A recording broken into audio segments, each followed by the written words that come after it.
Back here on a Friday night and just about ready for Summer League Baseball here at the MLB Youth Academy.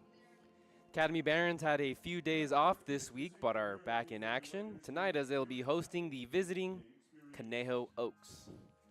My name is Noah Alvarez. Thanks for tuning in wherever you may be tuning in from. It was a relatively warm day here in the city of Compton and the rest of Southern California.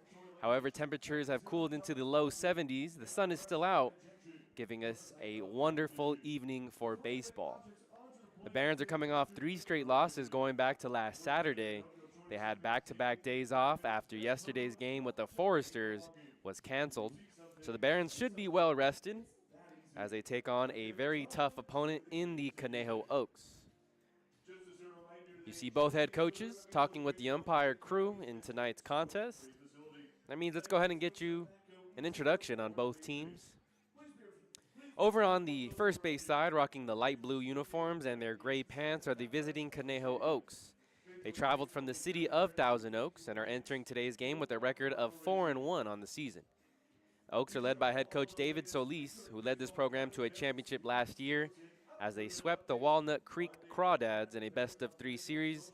It's his second championship of his career here in the CCL, also leading the Oaks to a championship in 2018. Joining him on the coaching staff are assistants Joe Garcia, Jose Valle, and pitching coach Scott Radinsky.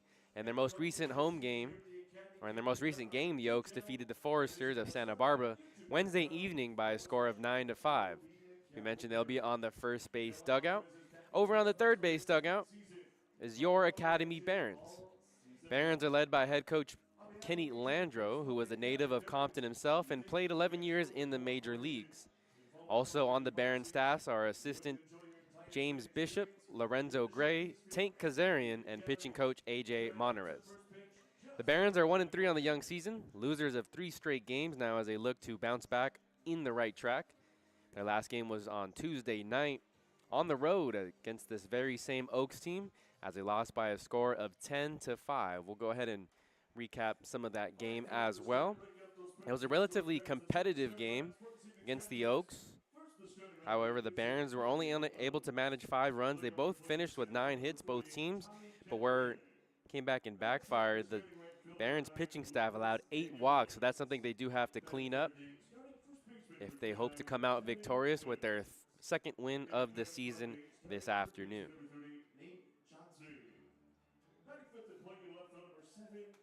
Again, game number 5 on the season. Yesterday's game against the Santa Barbara Foresters was canceled and postponed to a later date, but it'll be at Santa Barbara, so they'll lose a home game this summer season. However, this is the only home game of this weekend's slate of games. The Barons will return back to home this upcoming Tuesday as they'll take on the San Diego Bombers. That's Tuesday, June 17th. First pitch scheduled at 2:05. Let's go ahead and get you these starting lineups for both teams. Starting with the visiting Conejo Oaks. Batting leadoff at center fielder Tommy Kenlinger. In the 2 spot is right fielder Lucas Danielwitz. Devin Wilkes will play first base and bat third. And we're going to take a quick break as we have the national anthem and cut into that. We'll be right back.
So we're back here at the MLB Youth Academy, just about ready for baseball. First pitch scheduled at 6:05 between the Academy Barons as they host the reigning CCL champions in the Conejo Oaks.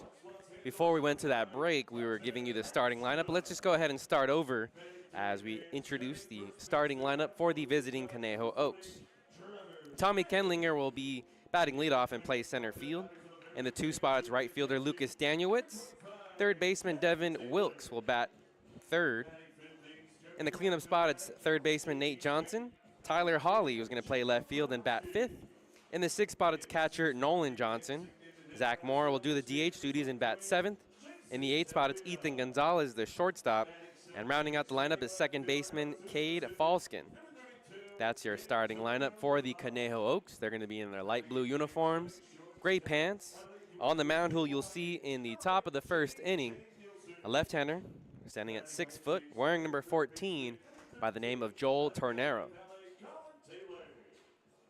We'll get you that starting defense around Joel Tornero. In the outfield from left to right, it's going to be Antonio Lujan, Hunter Backstrom, and Jacob Klanowski. In the infield, Colin Taylor will play third. JJ Nielsen is manning shortstop. At second base, it's Nathaniel Williams. And over at first, we're seeing the first of Trevor Schmidt this summer here at the Academy. Behind home plate, it'll be Gavin Taylor, brother of Colin Taylor. And that's your starting defense for the Academy Barons. Again, Joel Tornero making his first start since last week. He started on the road against the Arroyo Seco Saints in a 8-1 loss. Tornero went 3 innings, gave up 4 hits, 4 earned runs, didn't walk any batters. However, the Barons offense went quiet in their first loss of the season. The Barons won their opening game of the 2025 season in walk-off fashion last Friday, a week from today. JJ Nielsen hit a single that scored the winning run as they defeated the Bombers 6-5. But since then, they've had 3 straight losses. It's a very competitive team or league here in the CCL. But Tornero and the Barons, along with Kenny Landro, the manager, looking to bounce back into the win column here against the Conejo Oaks. Manager for the Conejo Oaks is David Solis, currently a head coach at Ventura Community College. A couple players on the roster spent some time this past spring with Ventura. In steps Tommy Kenlinger, center fielder for the Oaks. Watches the first one in there for strike 1. So we'll see a 5-pitch arsenal for Tornero. He played this past season at Azusa Pacific. He'll feature a fastball, curveball, slider, sinker, and a changeup. In the dirt, ball 1.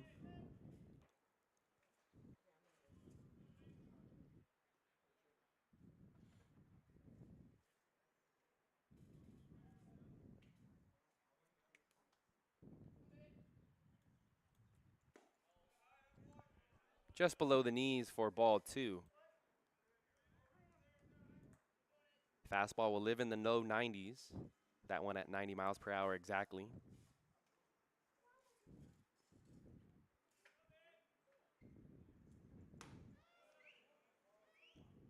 High and wide for ball 3. Tornero played last summer for the Barons as well, made 6 appearances. Pitched 9 full innings. Only started 1 game. Mainly came in relief for the Barons pitching staff last summer. On the edge for strike 2.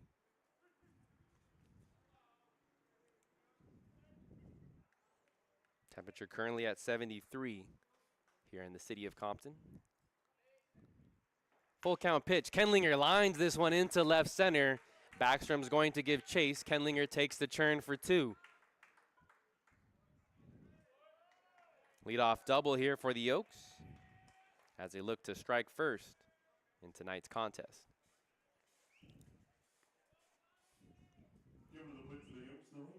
Top of the first, a runner on second, nobody out. Tornero getting the start this afternoon for the Barons. The Barons played the Oaks over in Thousand Oaks this past Tuesday on June 10th. The Oaks struck first, scoring the first 5 runs of the game. They had a 5-0 lead before the Barons put up 3 in the top of the 4th. They trailed 5-3, then 7-3, then 7-5. But after that 6th inning, or after that 5th inning, the Barons were unable to push across any more runs. Tornero is now going to have a quick chat with his shortstop, Nielsen. Looked like after that last pitch, Tornero might have caught a cleat on some dirt. Want to know the count to Lucas Daniewicz.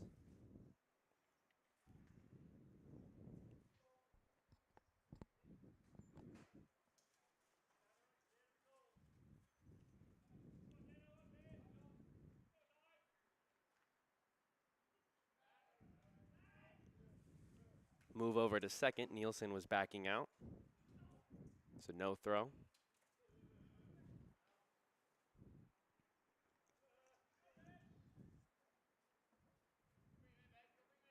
Tornero pitching from the third base side of the rubber. 1-0 count to Daniewicz, the right fielder. Pokes this one foul to the right side.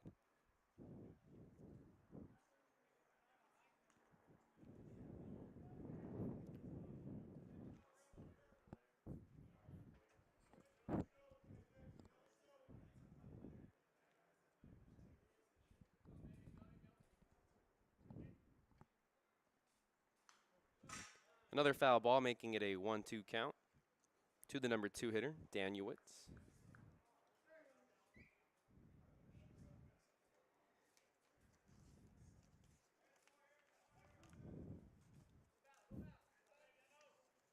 Daniewicz played this last season for Cal Lutheran as a junior. Slaps this foul out of play. 1 ball and 2 strikes. The count remains.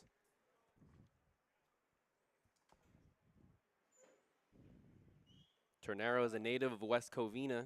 He went to South Hills High School.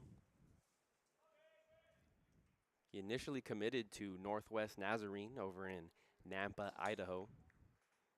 So a small school out of state. This one gets Daniewicz in the front foot. So a hit batter. First 2 batters reach base for the visiting Oaks.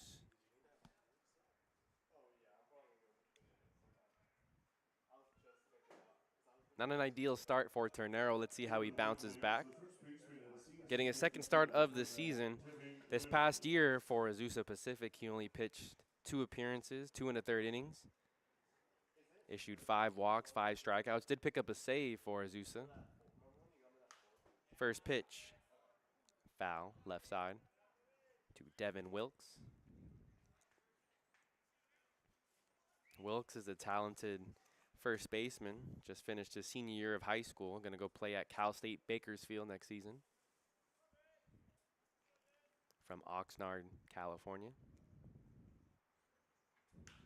Bloops this one into the air, into shallow center. Backstrom gets a beat on it. Makes the catch for out number 1.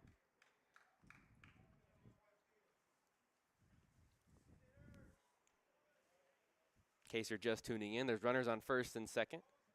Now 1 out in the inning. Tornero getting the start for the Barons there in their navy blue uniforms.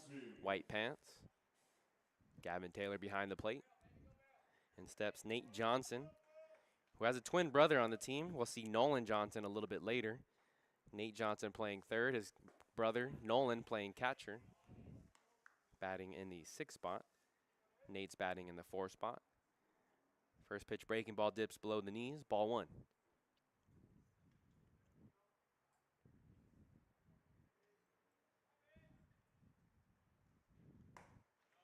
Upstairs, ball 2.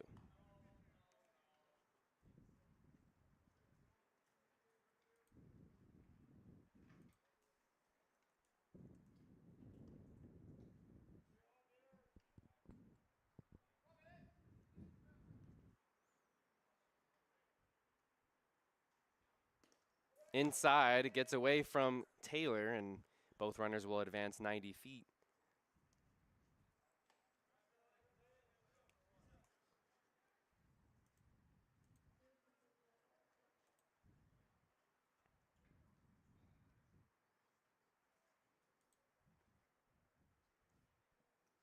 Three balls and no strikes is the count.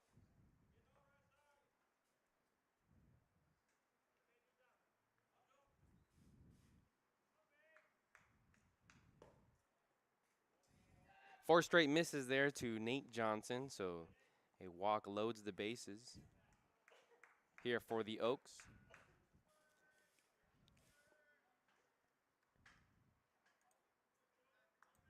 For the Oaks left fielder that counts to fielder to number 7, Tyler Holly. So bases loaded already for the Oaks as they're looking to strike first in the top of the first.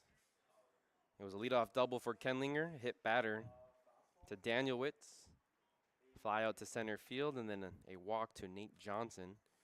In steps Tyler Holly, left fielder. Off speed. That had Holly out in front. 0-1 the count.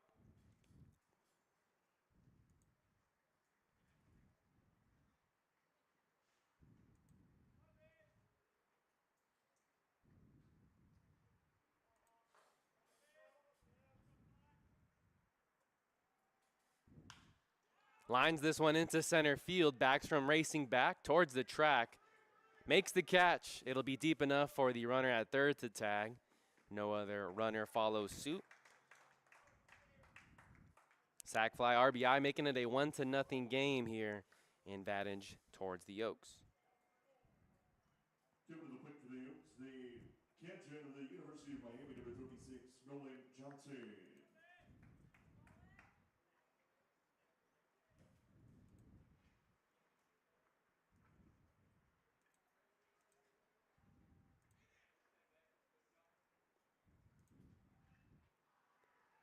First pitch on the ground over to Nielsen at short. Underhands it to Williams at second. And that's going to be the third and final out. So Tornero gets the start, loads the bases, and works himself into trouble. However, limits the damage to just 1 run for the Oaks. 1-0 lead here early on as we head to the bottom of the first. Let's go ahead and get you the starting lineups for your Academy Barons. Batting leadoff is second baseman Nathaniel Williams. Hunter Backstrom will bat second and play center field. First baseman Trevor Schmidt will bat third. Gavin Taylor's in the cleanup spot, and he'll do the catching duties today for the Academy Barons. Jacob Konofsky's playing right field and batting fifth. In the sixth spot, it's Jason Del Villar, the DH. Antonio Lujan is playing left and batting seventh. JJ Nielsen batting eighth and playing short. And rounding out the order is Colin Taylor, the third baseman. That's the starting lineup for the Academy Barons. We saw Joel Tornero in the top of the first. Here in the bottom of the first, we'll see a right-hander wearing number 12 and standing at 5'10". Cade Beloyan, a junior from Westmont College, a native to El Dorado Hills, which is over up in Sacramento County. Very nice area as you're heading towards South Lake Tahoe, if you're familiar with the Northern California area. But Caden Beloyan is the man on the mound here in today's contest. It's his first appearance for the Conejo Oaks this summer. This past season at Westmont, he made 19 appearances, started 3 games, pitched 47 innings, posted an ERA of 3.45 and a record of 3-3. Westmont is a D2, Division II school in the Pac West. They play the likes of Concordia, Azusa Pacific, and a few other schools in the area as well. We'll go ahead and get you the starting defense around him. Again, the Conejo Oaks taking the field in the bottom of the first. In the outfield from left to right, Tyler Hawley, Tommy Kenlinger, and Lucas Danielwitz in right. In the infield, it's Nate Johnson at third. Over at short, Ethan Gonzalez. Cade Falskin is playing second, and at first base is Devin Wilkes. Behind the plate, it's Nolan Johnson, mentioned twin brother of Nate Johnson. That's your starting defense. For the Conejo Oaks, Cade Beloyan on the mound.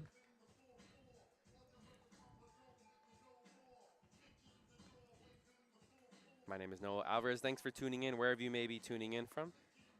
First home game and only home game of the week for the Barons. Yesterday's game with the Santa Barbara Foresters was postponed and it'll be played at a later date, but at Santa Barbara, so the Barons do lose a home game this season.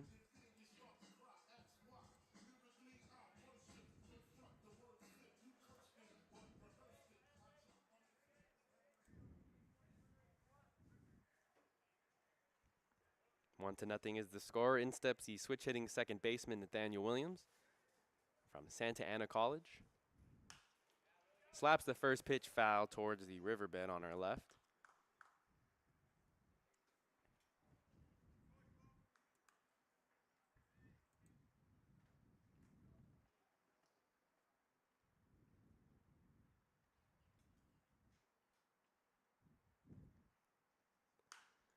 Another pitch foul over to the left side. No balls and 2 strikes. First pitch was at 88. Second pitch at 87 from Beloyan.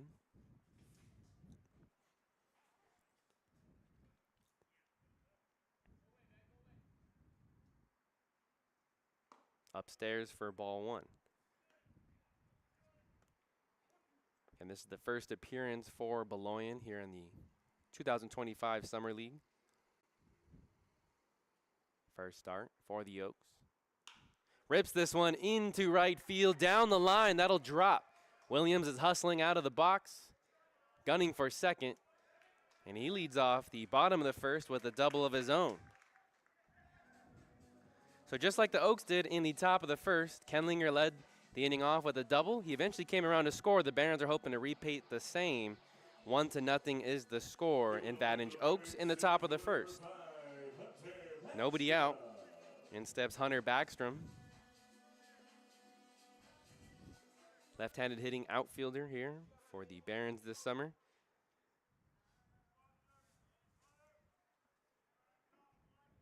Williams at second base. Beloyan going to pitch from the stretch. First pitch for a ball.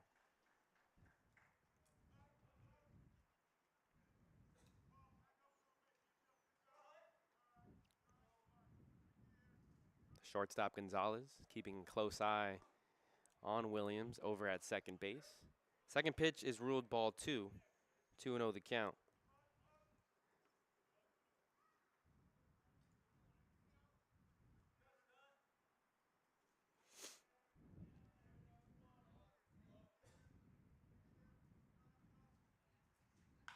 Backstrom offers at this one down the line and into right field.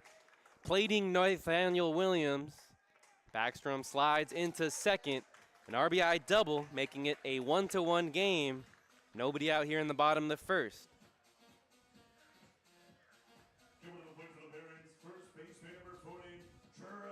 The first baseman, Devin Wilkes, was playing away from the bag, and that provided a lot of space for Hunter Backstrom to pull that ball down the first base line. He had the speed to get to second. Plenty of time for Williams to come around to score. 1-1 is the score. In the bottom of the first, nobody out. And steps a very powerful hitter in Trevor Schmidt. Lifts this one into the air, into right field. Danielewicz going back at the track and makes the catch. Schmidt just missed that one. It does advance the runner 90 feet. There's a runner 90 feet away. The leading run here in the bottom of the first. Schmidt is out number 1. Now we'll see Gavin Taylor, the catcher, come to the plate. Brother of Colin Taylor. Both of them played at LA Valley College this past spring.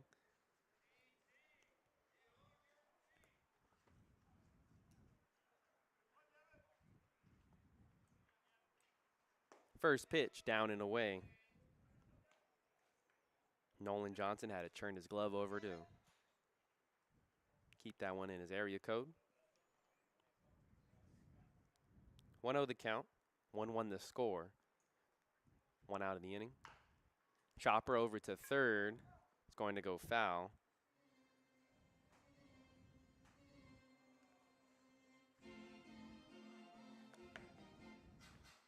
Gavin Taylor got the start in Tuesday's loss to the Oaks on the road. He went 0 for 2. He did draw 2 walks and did pick up a sacrifice fly, scoring 2 RBIs, plating 2 RBIs. We've seen both him and Isaac Ocampo get starts for the Barons this summer.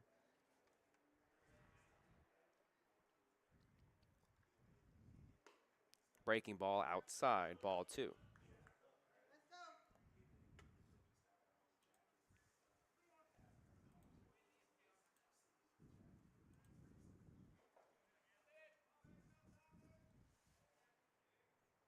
2-1 the count. Beloyan delivers. Misses inside. Ball 3.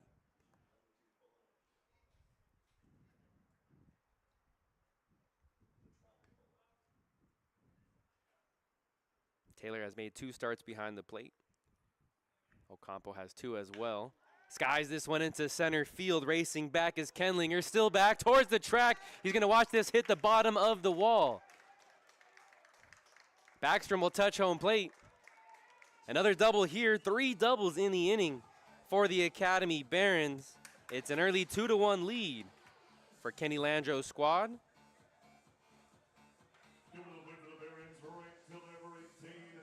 The Barons have the offense. There's no doubt about that. They've been able to produce in big moments this season. An early 2-1 lead here over the Oaks, who are 4-1 on the season. Barons are 1-3. Klonowski steps in. Still 1 out in the inning. Down and inside. Ball 1. 4th start of the year for Klonowski. Playing right field. Hits from the left side, a native of Upland, California.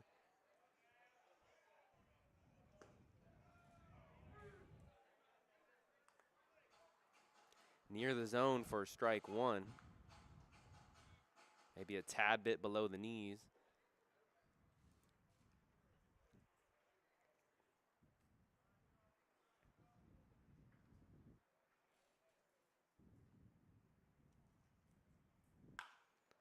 Ripped foul towards the padding.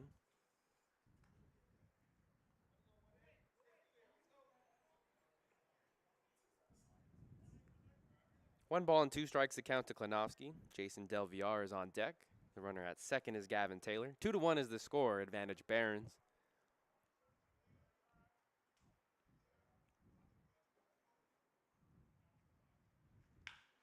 Rips this one foul in a similar spot. Into the bullpen for the Oaks.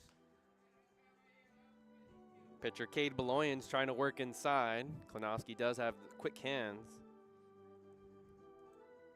He was here last summer for the Barons as well. Hit 2 home runs in the season. Batting average of .205. He's played at Cal State East Bay his whole career. On the ground over to second. Chance for Falskin. Makes the throw over to first in time. That's out number 2. Advancing to third base is Taylor. So there's a runner 90 feet away. It would be the 3rd run of the inning for the Barons.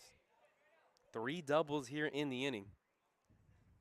In steps Del Villar, playing the DH tonight for the Academy Barons. Spent this past season at Sonoma State.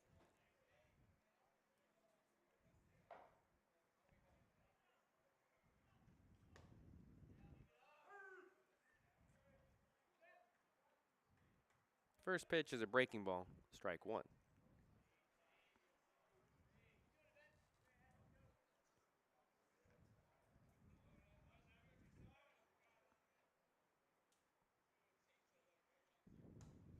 This one dives away from the right-handed hitter. 1 ball and 1 strike. Runner on third. Infield will play back with 2 outs in the inning. Barons already have 3 hits, looking for more.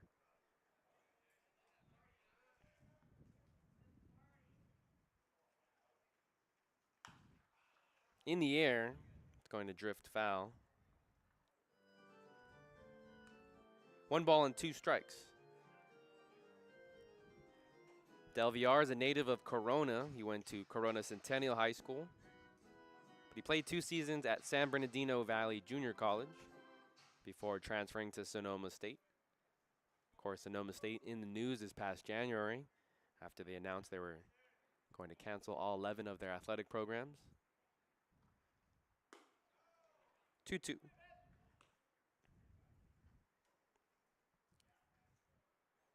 It was reported that the school is facing a $24 million budget deficit, so in order to accommodate to that, they cut these sports programs. Pretty unfortunate for all the athletes at Sonoma State, like Jason Del Villar. A few other players on the roster here for the Barons. 2-2 count just outside. Del Villar shows good discipline. Runs the count full. In the on-deck circle is Antonio Lujan.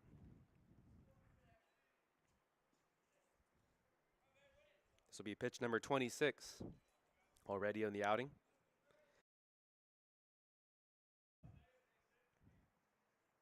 Three-two in the air.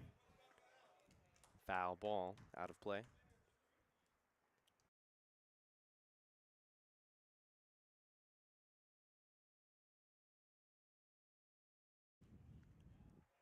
Three balls and two strikes. The runner at third is Gavin Taylor. 2 outs in the inning.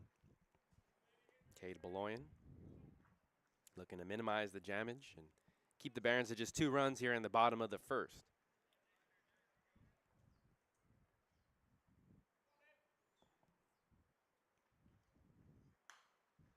Another foul ball.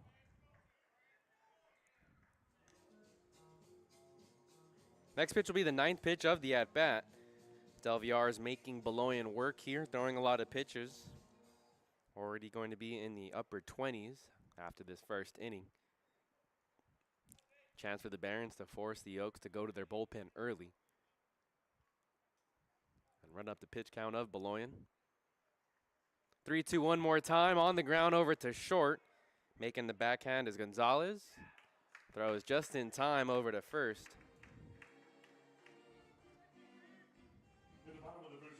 But 2 runs come across here for the Barons. They have their first lead of the evening. 2-1 is the score as we cut to the top of the first, top of the second after this commercial break.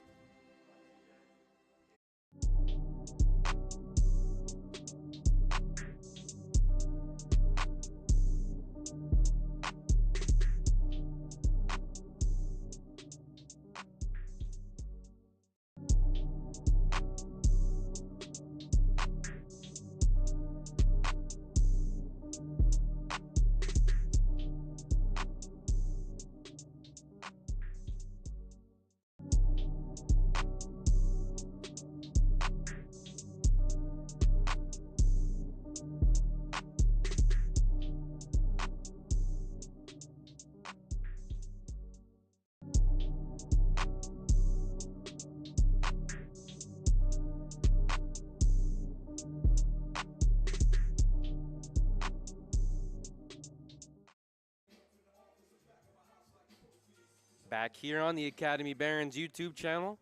Want to remind you, if you're following along this season, one of your players or one of your family members or friends is here on the roster for the Barons, be sure to subscribe to the YouTube channel where we'll stream all the home games live from the MLB Youth Academy. If you can make it out to a game, we highly suggest you do.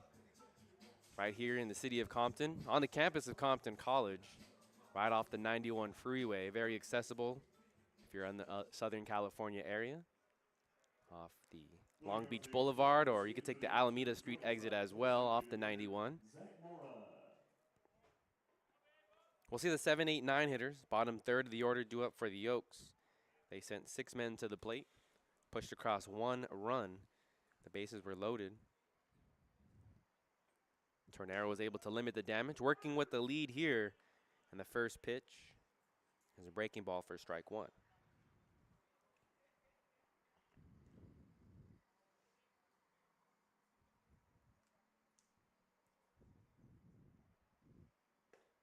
Oh, 1 misses downstairs. Taylor lets it get away. 1-1 the count.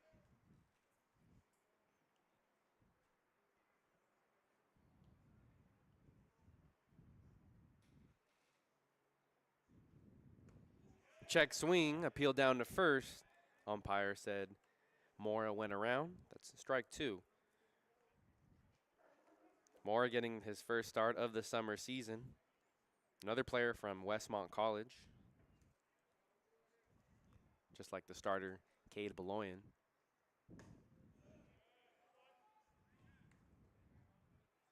Two balls and 2 strike the count.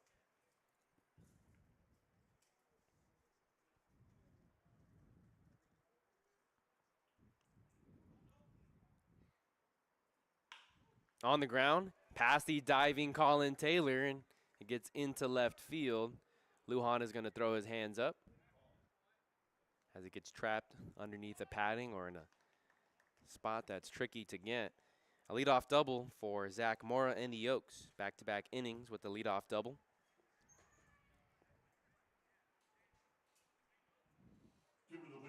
Oaks trail 2-1 here in the top of the second. It's the second hit of the afternoon. In the top of the first, it was leadoff double, followed by a hit batter, a walk, before Tornero was able to get the final 2 outs of the inning.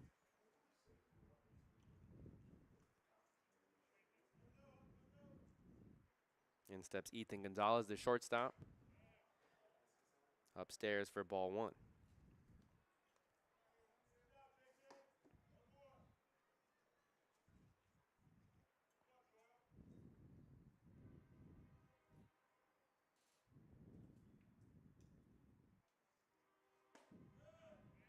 Downstairs for ball 2. Before ending up at Azusa, Tornero spent 3 seasons with UCSD. Played in 2022 as well as 2024. He missed the 23 season due to an injury.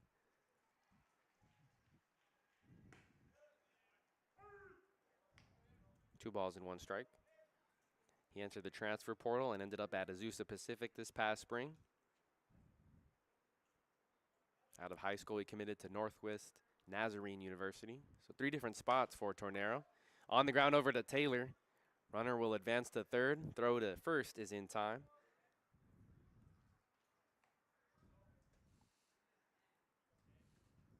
One out in the inning. A runner 90 feet away for the Oaks as they look to try things up. Early on here in the early goings of this baseball game. Again, temperatures in the low 70s. Perfect weather for baseball here in Southern California. Infield's going to play in. Everyone on the edge of the grass. In steps the 9-hitter, Cade Falskin.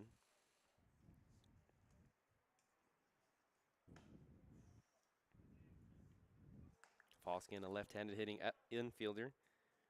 First pitch inside.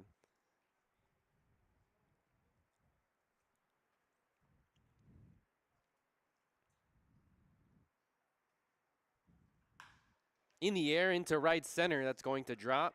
Scoring from third base is Mora. Backstrom misses the ball, now racing around second, gunning for third is the second baseman, Falskin. He's in there. An RBI. He's at third base.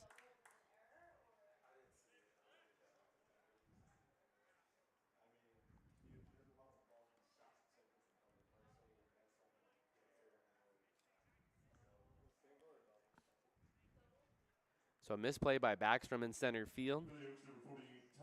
Just let that ball roll right past him. Took not the sharpest of angles. 2-2 is the score. Oaks tie things back up. Infield will stay playing in. Here with Tornero on the mound, it's the leadoff hitter, Tommy Kenlinger. Kenlinger chops it foul at home plate. Kenlinger hit the leadoff double and came around to score on the sac fly by Tyler Hawley.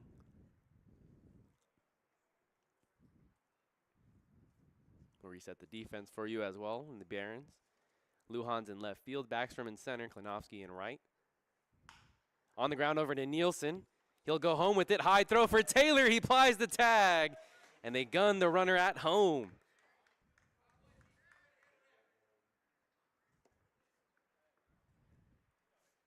Two outs in the inning.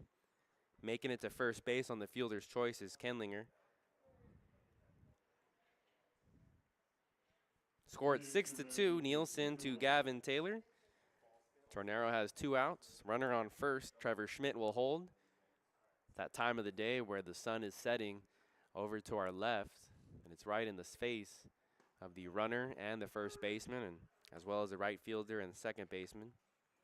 It only lasts for about 3 to 4 innings, or I guess it depends on how the pace of game is going, but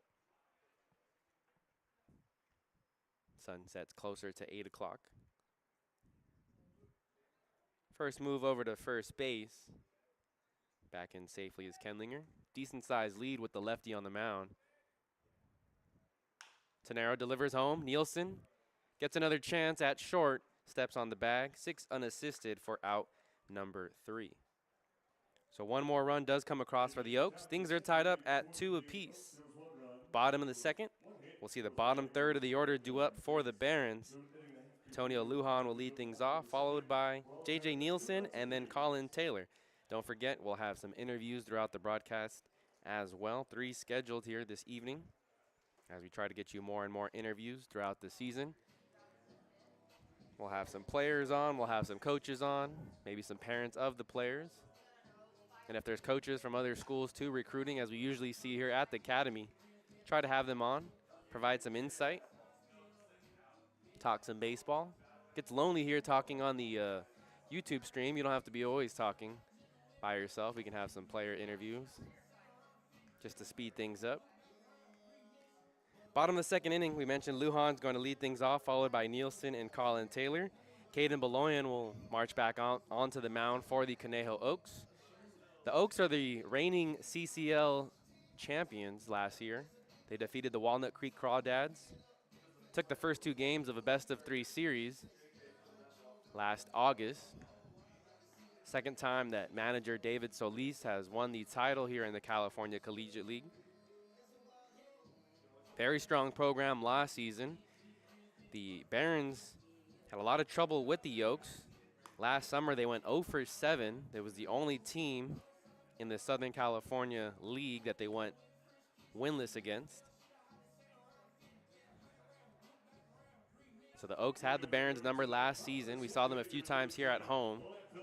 They played their first game of the season at Sparky Anderson Field in Thousand Oaks on Tuesday. The Oaks came out on top 10-5. So 8 straight victories going back to last year for the Oaks over the Barons. But a lot of new faces here on the Barons roster this year. They're looking to change that. First pitch to Lujan in the air. Shallow center. Kenlinger comes in a few steps. And that's out number 1.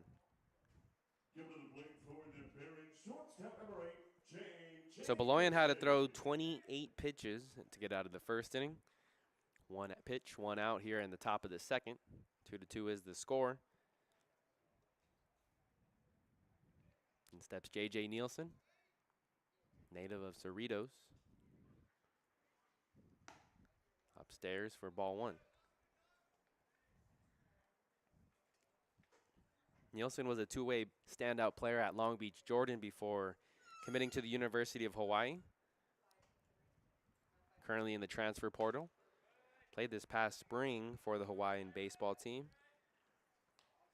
He was an early graduate out of high school, so he spent this past fall playing football for Long Beach, Jordan.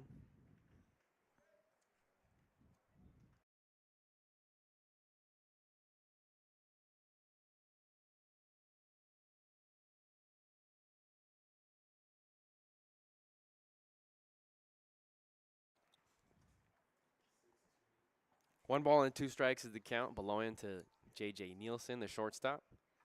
1 out in the inning.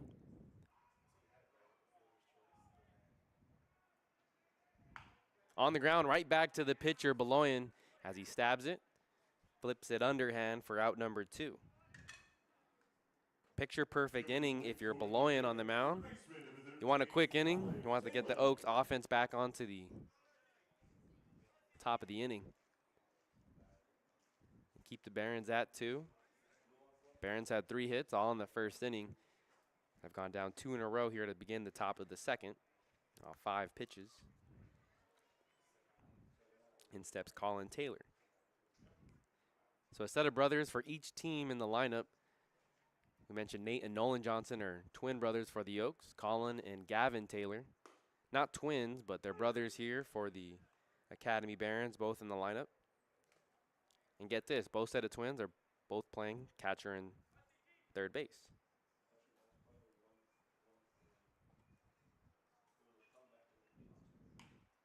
Taylor hits this one into the air, a chance at first, crashing into the padding and nearly somersaulting over is Devin Wilkes.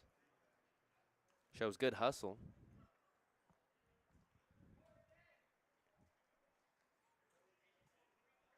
Two outs in the inning, no balls and 2 strikes to Taylor. Taylor started in Tuesday's game, Went 0 for 2, hit a sacrifice fly. Was also hit by a pitch.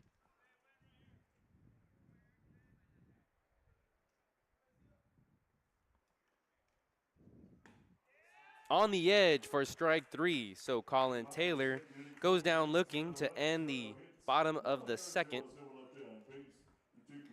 Barons go down 1-2-3 here in the bottom of the second after 2 complete innings. Things are tied up at 2 apiece. Thanks for tuning in to Barons Baseball. When we come back, we'll have the top of the third after this.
Top of the third inning, we'll see the 3-4-5 hitters. Devin Wilkes will lead things off for the Oaks.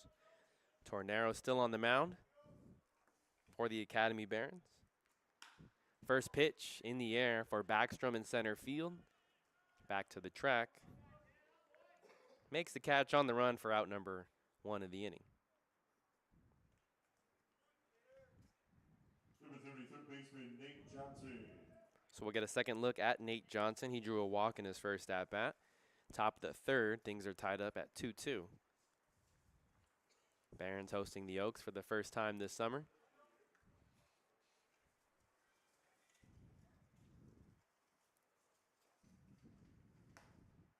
First pitch, ruled ball 1.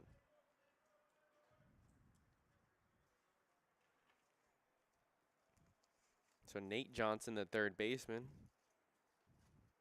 currently a freshman at Tulane University. 1-1 the count. His brother Nolan, the catcher, is at the University of Miami. So both brothers playing Division I baseball. 2 different locations. 2-1 the count. They have an older brother named Jack playing at Baylor University as well. So 3 brothers all playing Division I baseball here.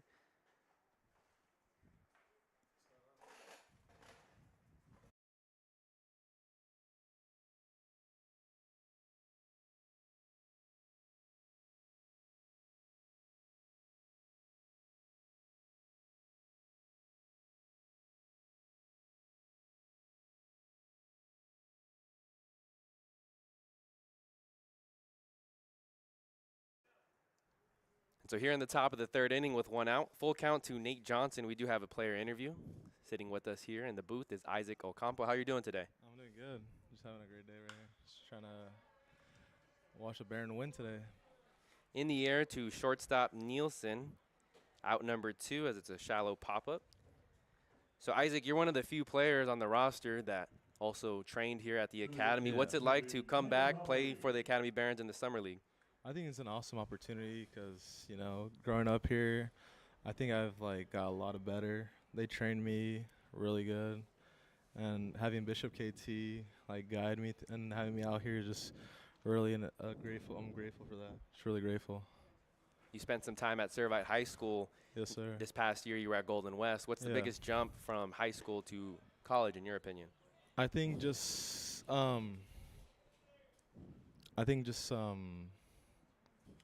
really just you just gotta be a dog out there, you know, just like really have that confidence. 'Cause confidence is key, like really, because then the big jump is just it's the same game. It's really the same game. Just you gotta have that different mindset. You know what I mean? Mm-hmm. Yeah. And you played in the Trinity League too, so a lot of good competition going against the likes of Modern Day, Yeah. Jay Sarah, Bosco, and a lot of other good programs. Yeah. Do you feel like that experience helped benefited you in the Yeah, college world? for sure. Because I saw 90 almost every game, 90 plus every game. It just really, these are college level pitching, basically facing really good college level pitching every day. So yeah, I think Servite really helped me too in my Golden West career too. Yeah. This one is lined into left center field. It'll play off the wall. It's a 2-out double here for the Oaks as Lujan gets it to his cutoff man. We're sitting here with Isaac Ocampo, a catcher here for the Academy Barons this summer. It's your second summer in a row. How much more confident do you feel in this season than you did going into last year? I think this season I felt more confident because, you know, more experience because I played in college, obviously. Last year I was kind of shaky, kind of like, I think I played timid last year, but this year I feel I'm playing more loose, trying to play looser and having more confidence, trying to be the best player on the field, you know. Yeah, that's really all. In steps Nolan Johnson. There's 2 outs. A runner at second for the Oaks. Tornero will make a move over to second, but no throw. Now I'd argue catcher, one of the hardest positions to play in any sport. It's along the likes of point guard in basketball or, you know, quarterback in football. What are those things that really make it difficult in your experience playing catcher behind the plate? I think just like you're being the captain of the whole field, so you got to really dictate everybody. You got to dictate the pitcher too, really control the pitcher, and just seeing the whole field. You're like the captain, and that's really. I don't think it's like really hard if you train for it, because I train every day. So I don't think it's really hard. Just a mentality thing.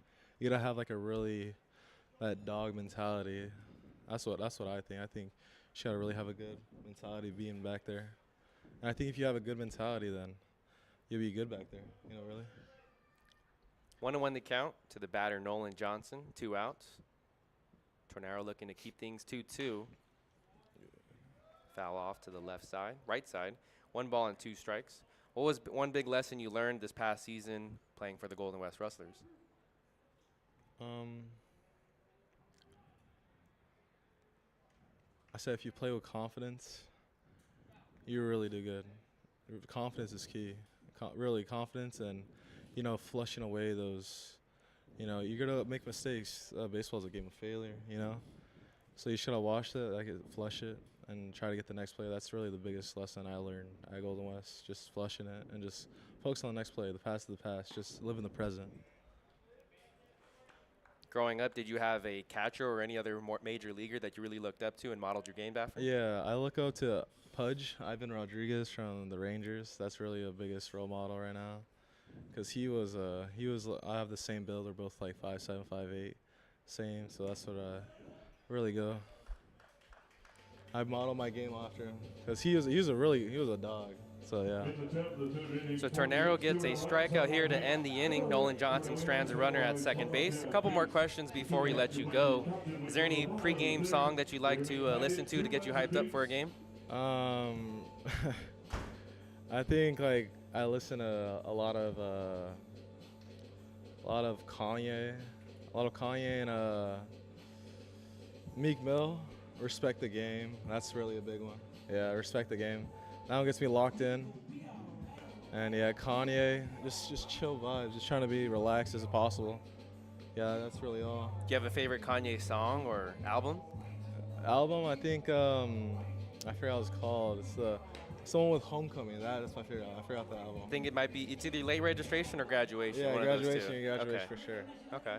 Really. And then, do you have a favorite pregame meal and postgame meal? I think pregame meal is, right now I've been having ground beef, eggs. That's really the best meal right now. Ground beef, eggs, and water. Okay. That's a really good meal right now. It fills me up and gets me ready. Yeah, that's really good. And then having a protein bar. That's all. What's your go-to snack in the dugout? Is it seeds or something else? I think go-to snack right now, let's see. Go-to snack. I think nerd clusters. Go-to nerd snack, clusters. yeah. Right on, right on. Yes, sir. All right, well, we're sitting here with Isaac Ocampo. Again, thank you for your time. He's a Yeah, no catcher for worries. the Academy Barons. Best of Yes, luck sir. the rest of the season, okay? Yes, sir. Thanks so much. Thank you for having me. Thank you for having me. Mm-hmm.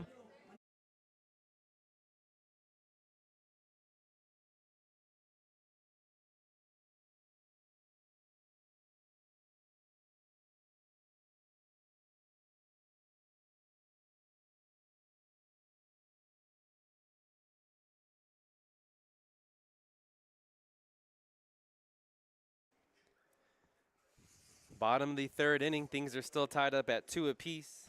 Big thanks to Isaac Ocampo, one of the catchers here on the roster for the Academy Barons this summer. Had a conversation with him in the top of the third. In the air, drifting foul. 0-1 the count to Nathaniel Williams. Top of the order due up for the Barons. They put 2 runs across here in the bottom of the first. Went down 1-2-3 in the second.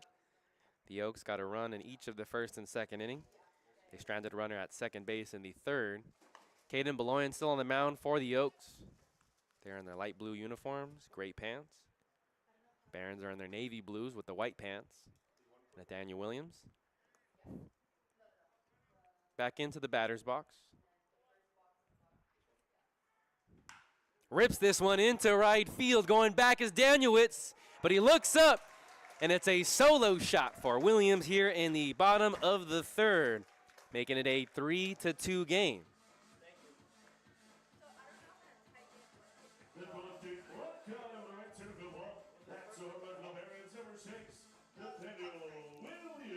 So a pitch that just caught too much of the plate. Beloyan left it up. Williams sends it into right field towards that employee parking lot. Hopefully none of our cars got hit. Williams, a very talented switch hitter, infielder from Santa Ana College. Enjoyed watching him this past spring as I was broadcasting games for the Dons, as I have the past 3 seasons. Always cool to see Santa Ana College players here on the Barons roster. First pitch to Backstrom is by him for strike 1. 3-2 is the score, advantage Barons. Here in the bottom of the third, nobody out. Backstrom was showing bunt, pulled it back. No balls and 2 strikes. Backstrom getting a lot more playing time due to the injury to Tommy Gooden.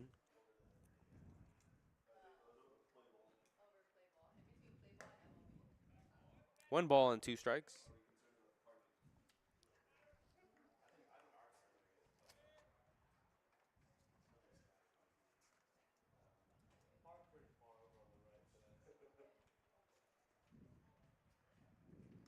Downstairs for ball 2. An even count, 2 balls and 2 strikes, nobody out. In Tuesday's game, Backstrom was batting in the 9 spot and went 2 for 4 with an RBI. Third start of the season. Tommy Gooden started the first 2 games. Pokes this one into left field, and it drops. Backstrom's going to try for a second. Here's the cutoff throw. He slides. He's been there safely. Hustle there by Backstrom. Off the very edge of the bat and in left field, playing it very nonchalantly, was Tyler Hawley. Because he played it so nonchalantly, Backstrom took a turn at first. The ball bounced away from Hawley momentarily, and it was a bang-bang play over at second.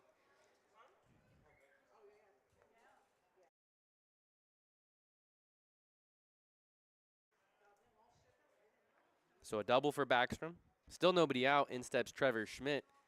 Schmidt just missed one in the bottom of the first. This one nearly gets his feet. Throw down to third base. Backstrom is gunned out by Nolan Johnson. Nolan to Nate Johnson. 2-5 for out number run. Out number 1. Want to know the count to Schmidt. Nobody on base.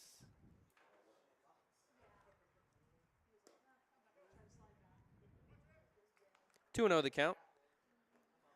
Schmidt, another talented player here on the roster for the Barons this summer. Spent the past 2 seasons at Fullerton College, but coming out of high school, he was originally committed to LSU. Check swing, no swing. A late strike call there by the home plate umpire said that Schmidt went around, so now it's a 2-1 count instead of 3-0. But Schmidt committed to Grand Canyon University now. Foul tip into the glove for strike 2.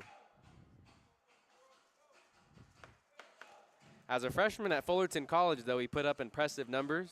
Hit .343, led the league with 13 home runs and 65 RBIs. He won the Orange Empire Conference MVP as a freshman. Breaking ball on the outer edge, and that's strike 3. So Beloyan has had success with that pitch. Struck out Colin Taylor to end the second with another backdoor breaking ball. He's run into some trouble, leaving some pitches over the heart of the plate. He's now given up 4 doubles and a home run.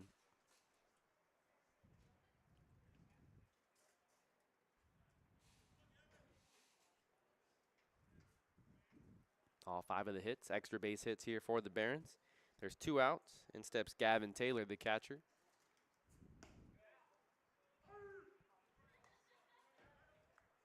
Generous strike call there.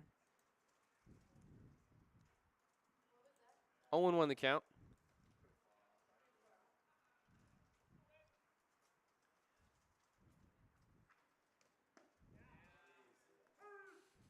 This time a front door breaking ball, and successful here for Beloyan. 2 strikes to Gavin Taylor. Hit .358 for LA Valley this past spring, 38 games.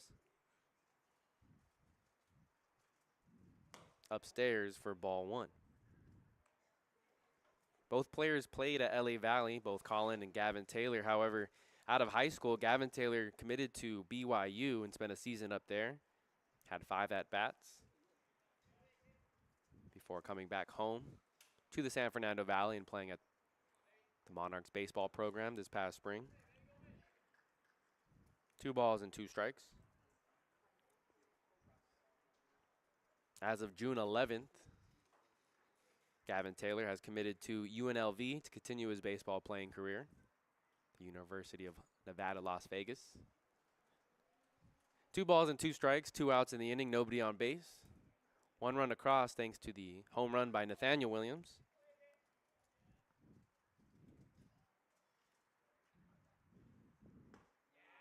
In the zone for strike number 3. So Beloyan gets 2 strikeouts in that inning, both looking. His 3 strikeouts on the outing are all looking as well. So he's had success with that breaking ball. However, his other pitches haven't missed many Barons bats. They lead 3-2 at the end of 3 complete innings. On to the top of the 4th we go. My name is Noah Alvarez saying thanks for tuning in. In the top of the 4th, we'll see the 7, 8, 9 hitters for the Barons, for the Oaks when we come back.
Top of the 4th inning, we'll see the bottom third of the order. Zach Mora, along with Ethan Gonzalez and Cade Foskin, the 3 due up for the Oaks. Gavin Taylor throws it down for his Warm-up throwdown. And my name is Noah Alvarez. Thanks for tuning in wherever you may be tuning in from. All the home games will be streamed live here on the YouTube channel, so be sure to subscribe if you're here supporting one of the Barons members this year. They'll have 2 more road games to finish off the weekend. Tomorrow they'll be in Thousand Oaks to take on the very same team they're playing tonight. And then Sunday at the OC Great Park in Irvine for a match against the OC Riptide. They lead 3-2 here in the top of the 4th. Tornero still on the mound. Right back to the net. 1 ball and 1 strike.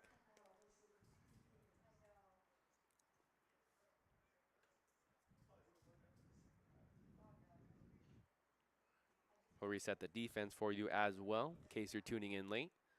After this pitch from Tornero. Swing and a miss at a pitch to the dirt. Behind the home plate is Gavin Taylor. Colin Taylor is at third base. JJ Nielsen at short. Over at second is Nathaniel Williams, and Trevor Schmitz playing first. In the outfield from right to left, Jacob Klanoski, Hunter Backstrom, and then Antonio Lujan.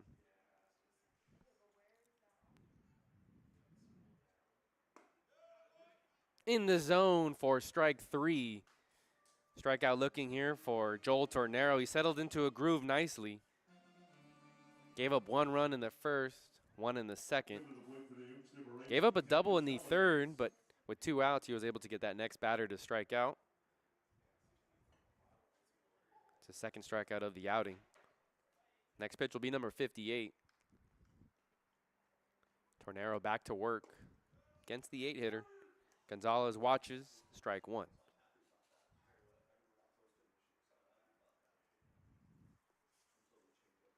Gonzalez from Cal State LA, played this past season as a junior. He's gotten a lot of playing time these past 3 seasons for Cal State LA baseball program. No balls and 2 strikes to the shortstop.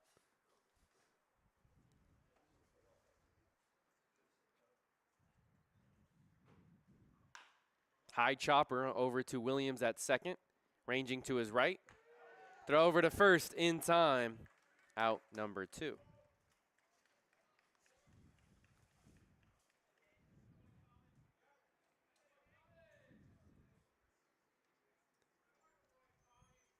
For the Oaks, number 22, Cade Falskin. In steps Cade Falskin, second baseman for the Oaks. Hit a double, but was gunned out at home plate on a nice throw from JJ Nielsen. The infield was playing in. Nielsen went to Gavin Taylor. Taylor applied the tag. Bang, bang play at home. Just downstairs. Relatively tight zone this evening. Tight downstairs at least. There have been a few strikes called outside of that theoretical box.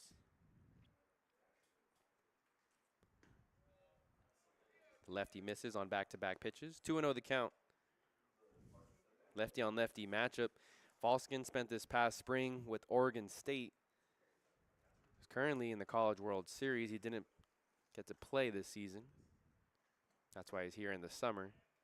Wasn't able to crack the rotation as an infielder. Originally from Newberry Park. 2-1 the count. Ball 3.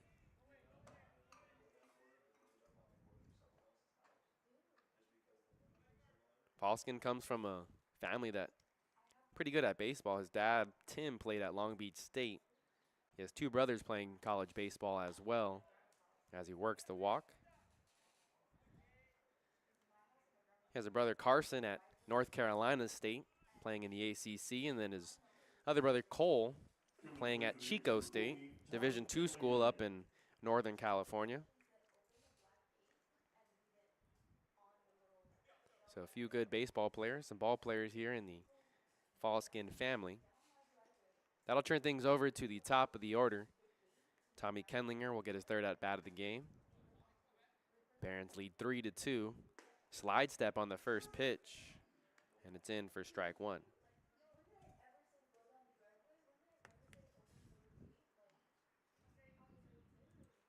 Tornero has done a nice job limiting the free passes. Steps off the rubber.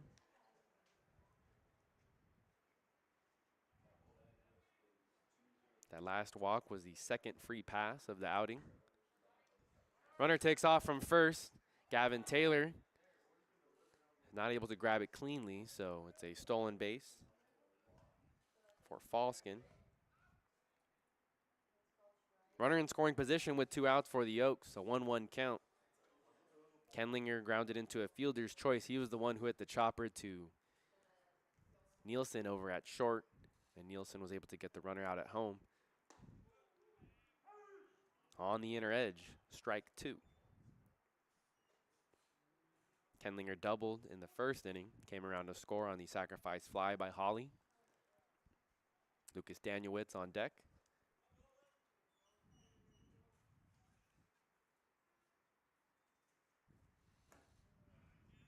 Two balls and 2 strikes.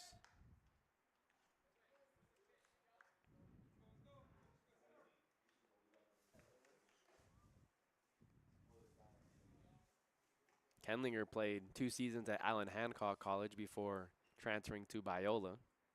Just finished his junior season. Breaking ball just misses upstairs.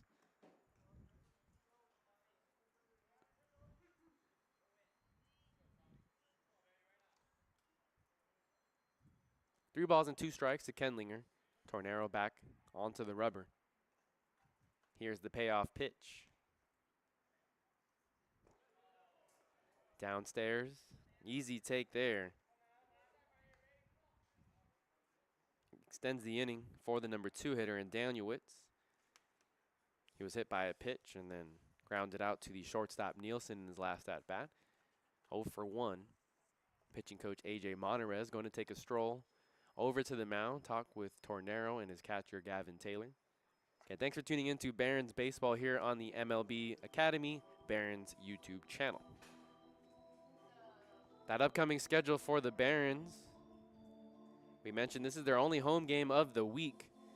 Tomorrow they'll travel to Sparky Anderson Field in Thousand Oaks to take on the Conejo Oaks. First pitch scheduled at 4 p.m. Sunday they'll travel to Irvine to take on the OC Riptide for the first time this season. That's on Father's Day. First pitch is scheduled at 5:30 p.m. The Barons return home after a day off on Monday. And on Tuesday, June 17th, they'll host the San Diego Bombers for the second time this season. They'll be on the road Wednesday before hosting the San Luis Obispo Blues on Friday. Then they'll be back home on Sunday to host the Oaks. So 3 home games next week.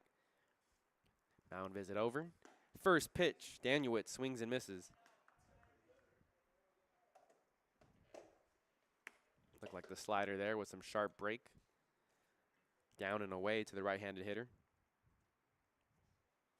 That was pitch number 70 of the outing for Tornero. Another breaking ball off the mound. Tornero might have kicked it with his foot. Doesn't have a play anywhere.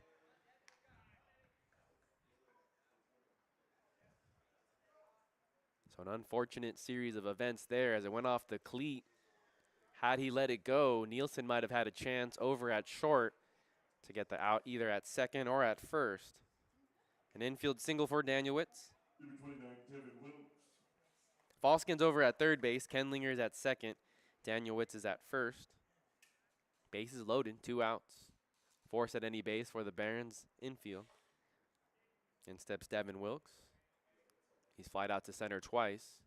It's a lefty-on-lefty matchup for Tornero. Chopper over to Nielsen at short. Races to second, beats the runner, and that's out number 3. So Barons still have a 3-2 lead as we head to the bottom of the 4th inning. Again, thanks for tuning in to Barons Baseball here on the MLB Academy Barons YouTube channel. When we come back, we'll have the 5, 6, 7 hitters, Jacob Klanowski, Jason Del Villar, and Antonio Lujan, the 3 due up after this break.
3-2 is the score here in the bottom of the fourth.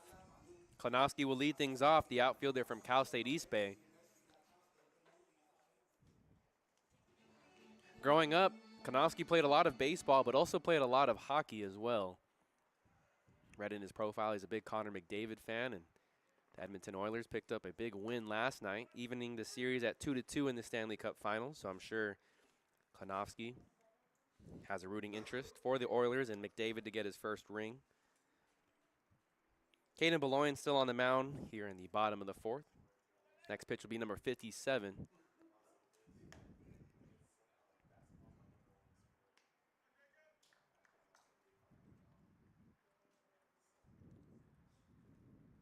Both teams have 5 hits. Barons have 3 runs. Oaks have 2. Barons only have 1 error.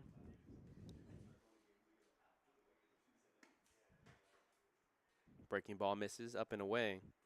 Ball 2.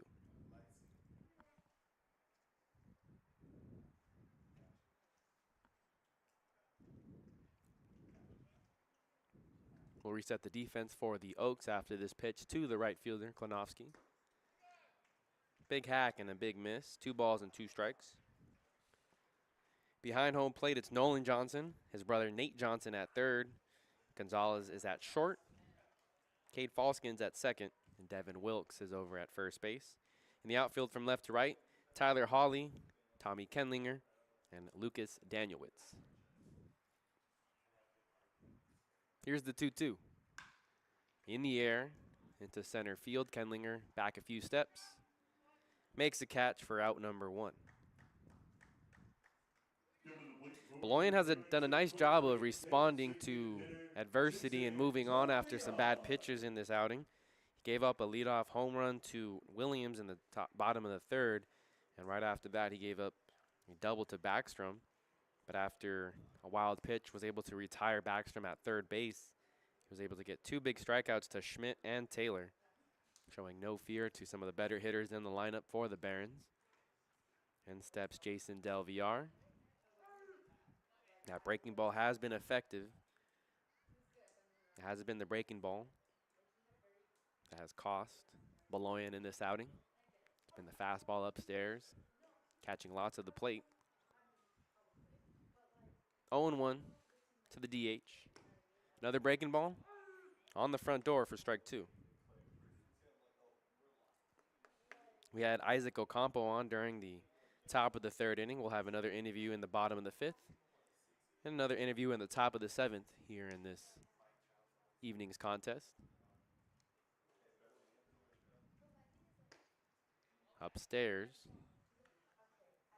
1-2 the count to Del Villar.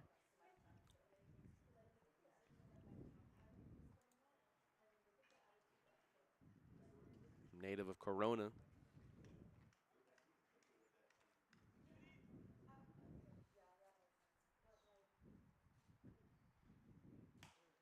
Skies this one into the air. Nolan Johnson takes off the helmet, racing towards the net on his knees. Makes an impressive sliding catch. An ovation. And a nice round of applause for the catcher from the Oaks supporters over on the first base side. Good sized turnout by both teams here. It dwarfs the amount of fans that were here in attendance on that opening Friday last week against the San Diego Bombers. Lots of people in attendance here at the MLB Youth Academy. 2 outs. In steps Antonio Lujan. He swung at the first pitch he saw, and he flew out to center field in his first at-bat. He's now one of 2 players to hit a home run this season, both him and Nathaniel Williams. Only players to homer. It's a wooden bat league, so a lot of batters have to make that transition from swinging an aluminum bat to a wood bat here in the summer.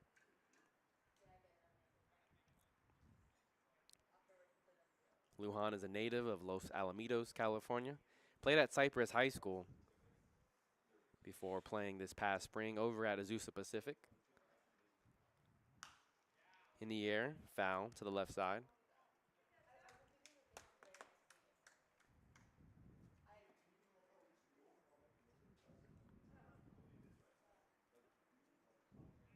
2 outs, nobody on. 2-1 count to the left fielder.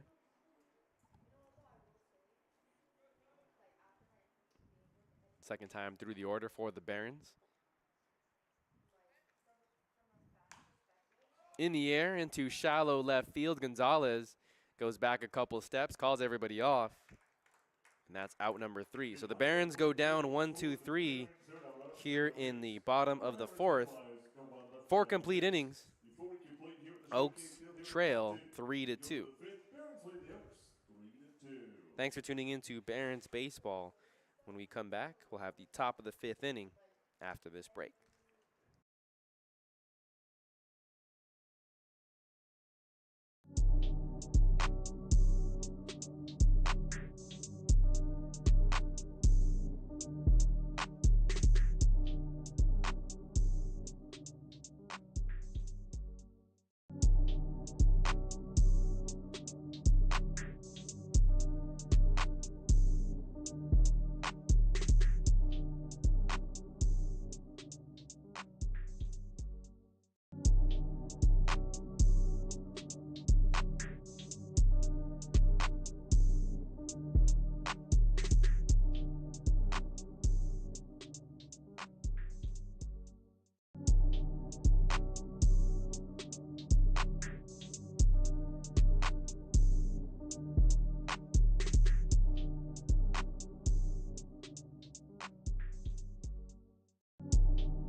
Back here on the MLB Youth Academy Barons channel on the YouTube. New pitcher on the mound for the Academy Barons in the top of the 5th. Replacing Joel Tornero is Jeremiah Enix. He's a left-hander standing at 6'2", weighing 195 pounds. Wears number 20 when he last played this past spring for Coppin State. If you're wondering where Coppin State is, it's over in Maryland, Baltimore, Maryland area. So played on the East Coast. He's a native of Anchorage, Alaska, so he's one of those well-traveled players. We have a few of them on the roster. He'll face the heart of the order. 4, 5, 6. Nate Johnson will lead things off, followed by Tyler Hawley, and then Nolan Johnson. So we'll see both Johnsons here. Enix, the first man in relief for head coach Kenny Landreau, pitching coach AJ Monterez. Enix features a fastball, slider, and a changeup. We've seen him a few times already this summer season.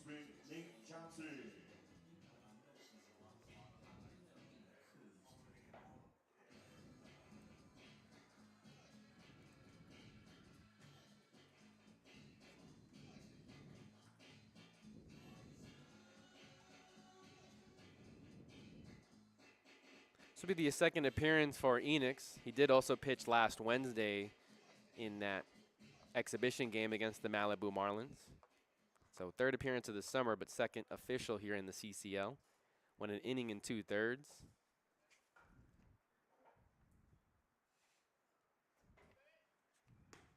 Check swing, and Nate Johnson did go around. That's strike 1.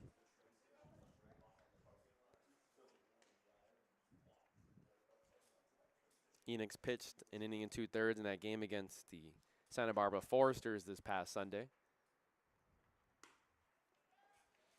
1-1 the count.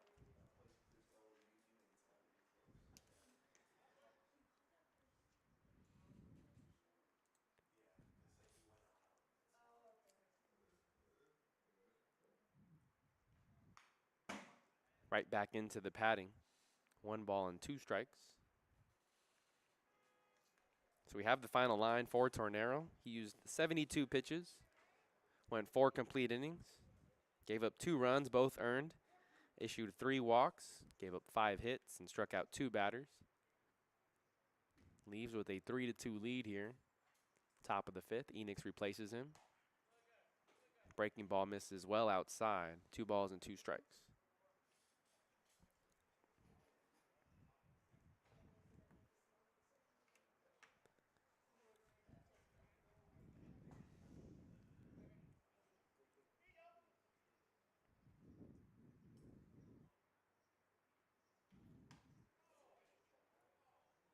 Ball 3, high and wide. Fastball running away.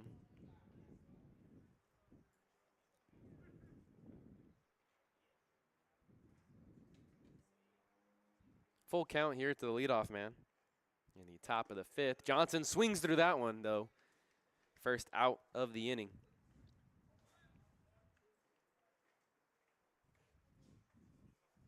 Third strikeout here for the Barons pitching staff. One thing to make note heading into today's game, when you're looking at the season totals as a pitching staff, in 35 innings, the Barons have given up 29 walks to 23 strikeouts. That's something they're going to have to clean up going forward. Too many free passes have been issued by the pitching staff, making things harder on the defense, putting themselves into bad spots. Here's Enix's first pitch to Hawley. Inside for ball 1. Before Enix played at Coppin State, he spent 2 seasons over at College of the Desert. That's in Palm Desert.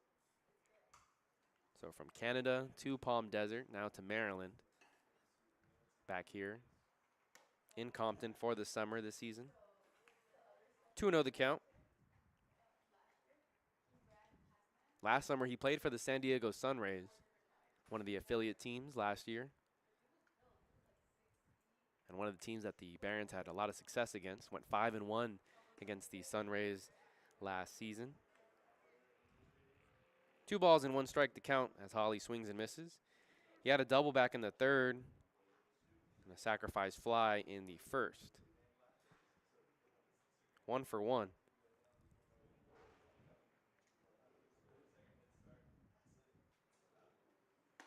Check swing. Peel down to first base, umpire said. He did not swing, so that's ball 3.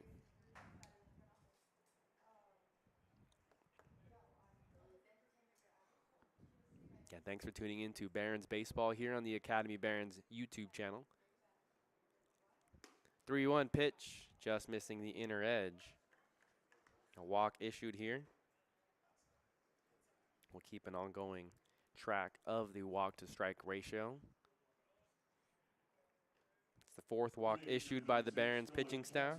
3 strikeouts total through 4 in the 3rd innings. There's 1 out, a runner on first base.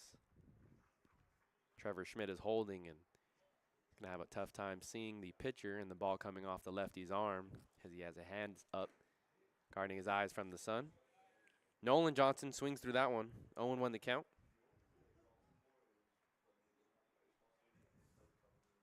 Schmidt holding the runner. Middle infield in double play depth. Nolan Johnson, the catcher, is 0 for 2. Swings through another fastball, that time further off the plate than the first pitch. Got Nolan currently playing at the University of Miami. His brother Nate at Tulane University.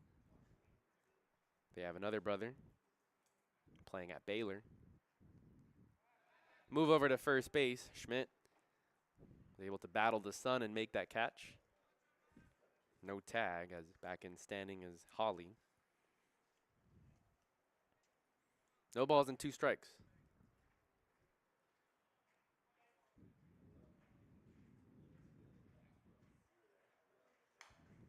Fouled back into the net. Count remains at 0-2.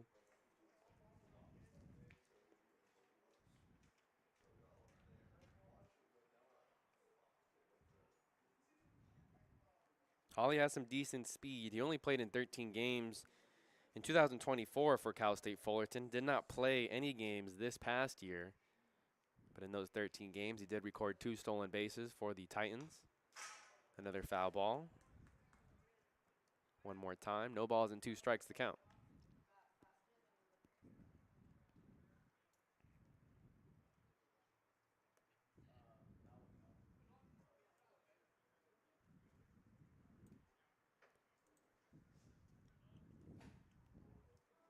No balls and 2 strikes to Nolan Johnson.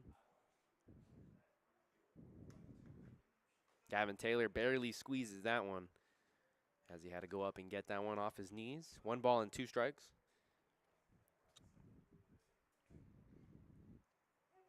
The lights have been turned on here at the MLB Youth Academy. Getting closer and closer to sunset here in Southern California. Here's the 1-2. Out of play. 1 ball and 2 strikes. Batter on deck is the DH, Zach Mora. Barons rolling with 2 lefties to start the game. Joel Tornero went 4 innings. Now Jeremiah Enix, another lefty, coming out of the bullpen.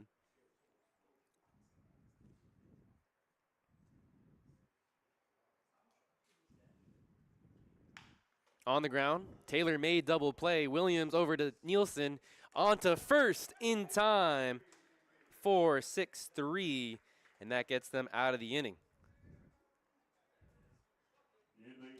So Enix does allow a 1-out base runner, but his defense able to bail him out. 18 pitches, he picks up 3 outs. On to the bottom of the 5th. We'll have an interview here in this half of the inning. 8-9-1 due up for the Academy Barons after this break.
Bottom of the 5th inning due up for the Academy Barons. 8-9-1 in the order. We'll see JJ Nielsen, Colin Taylor, and Nathaniel Willison. We see the final throwdown for Nolan Johnson. And here joining us on the broadcast is JJ Nielsen's father, Jon Nielsen.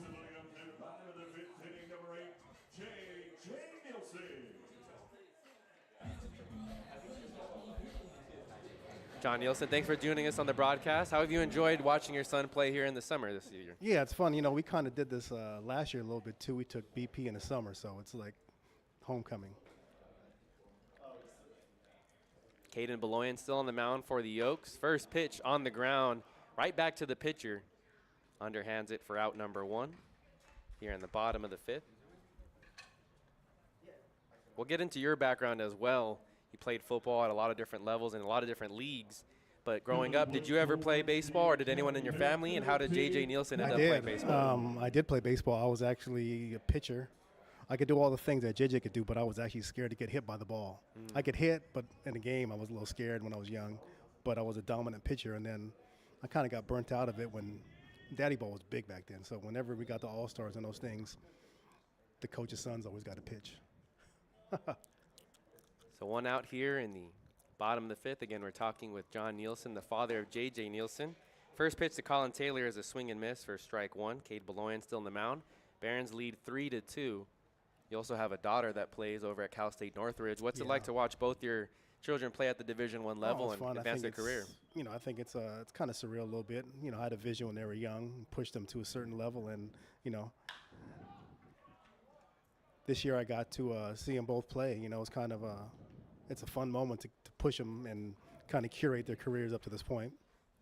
2 quick outs as Taylor flies out to center field to Kenlinger. In steps Nathaniel Williams. He hit the solo shot back in the bottom 3rd that gave the Barons the 3-2 lead. You played football at the CFL, the NFL, XFL, the AFL. Is there any memorable moments that you have that really stand out to you? You know, I had the single season touchdown. I threw 11 touchdowns. That record stood for about 20-something years before a kid broke it. So kind of my trivia. First professional quarterback throw 11 touchdowns in a game. So that's probably my highlight for that. Was that for Toronto in the CFL? No, that was when I was in Arkansas for the Twisters, yeah. Okay. How was the Arena Football League different than the other leagues that you played in the Oh, it's so XFL? high paced, shorter field. It's fan friendly environment. Super fast paced though. You also played in the original XFL. Yeah, We've seen a lot of drafted in Birmingham. documentaries Yeah. since that league eventually folded. But what was that experience like for you? Oh, it was fun. I mean, I was in Birmingham. You know, we had the best uniforms by far. It was a good experience. The league was going to flourish, and then NBC pulled out the second year. So the blueprint was good, what they had, and, you know, and it kind of morphed into what the UFL is now. So it's kind of cool to see that happen. You also served as a football coach at various high schools in the area, too. Do you miss coaching at all on the high school level? Not at all. Not at all. You know, I was the head coach at Long Beach Jordan for the last 3 years, and it's crazy when you have to recruit and retain your own high school players these days. It's yeah, I'm happy I'm out of it. The game has changed a lot, that's Yeah, for sure. and it changes quick, fast, yes. Now, your son, JJ, was an early graduate at Jordan Yeah. and spent this Well, past actually, he didn't spring. graduate at Jordan. That's why we had to leave, because the Long Beach district wouldn't allow that. And some things happened, and, you know, Hawaii was like, get him out of there. So we had to go into academy in Vegas. Okay. Graduated there. Then we were basically graduating in December, enrolled in Hawaii in January. What was that like experience watching JJ play at Oh, University it was of Hawaii this crazy. spring? Yeah, it was crazy because he was played football in the morning and baseball in the afternoon and went to school in between. So I don't think people understand what that demand is to play Division I, 2 sports. And he finished on a Dean's List with a 4.0. So, I mean, really, it's a trifecta. And, yeah, it was kind of, I was there for 2 months straight. So I got to see every day practice 5 a.m. up, and sometimes you didn't go to bed till 1 in the morning if a game went long. So it was pretty intense. There's a runner on first base, 2 outs here in the bottom of the 5th. Barons lead 3-2. Williams draws a throw over, and it gets away from the first baseman, out of play, so Williams will be awarded second. Error on the pitcher.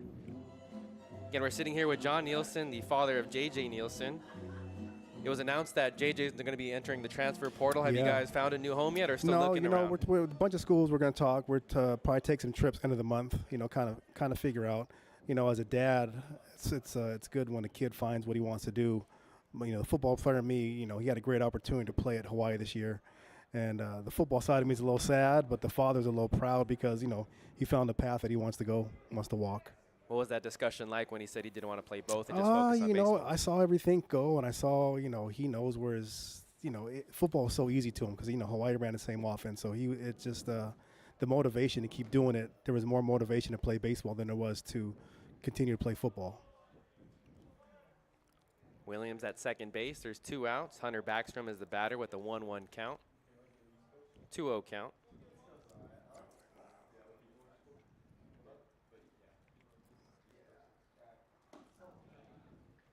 In that first game of the summer season here in 2025, Nielsen hit a walk-off in the bottom of the 10th. What was it like to watch him do that? No, I mean, he prepares. I mean, I don't think people realize the grind that we do. I mean, he's doing stuff daily, and I've trained him pretty much like a pro his whole life. So the things that we do, it's kind of fun to see it kind of happen. I mean, big situations, I've seen it on the football field, and, you know, obviously it kind of translates over into big situations in baseball.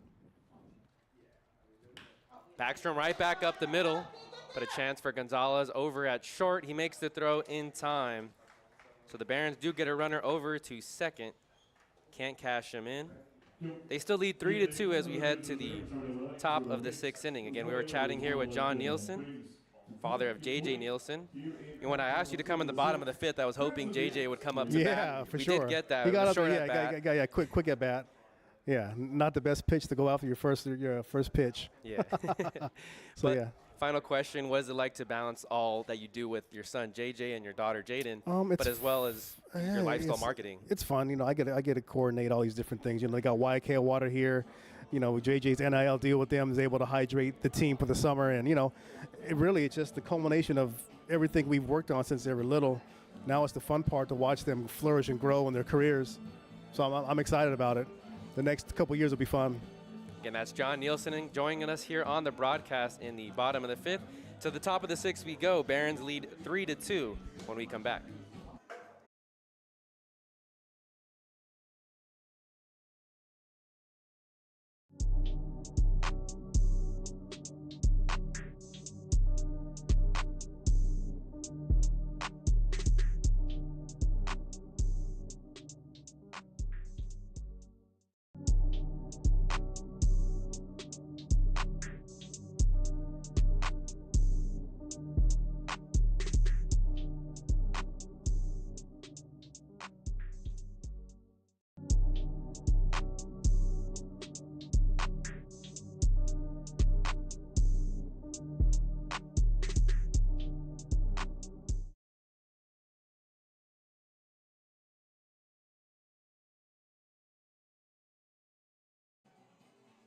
Back here for the top of the 6th. Barons hanging on to a 3-2 lead. Barons got 2 runs in the first, 1 in the third. Oaks picked up a run in the first and the second. Zach Morrow will lead things off, the DH for the Oaks. Jeremiah Enoch still on the mound. On the front door. 84 miles per hour.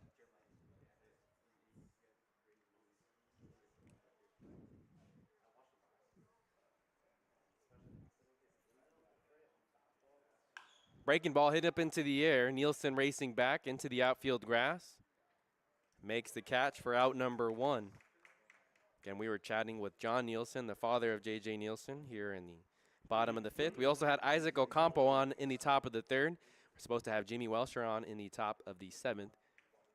Again, that's the theme this year. We're trying to get more interviews, players, coaches, parents, if they have interesting stories and careers like Jon Nielsen.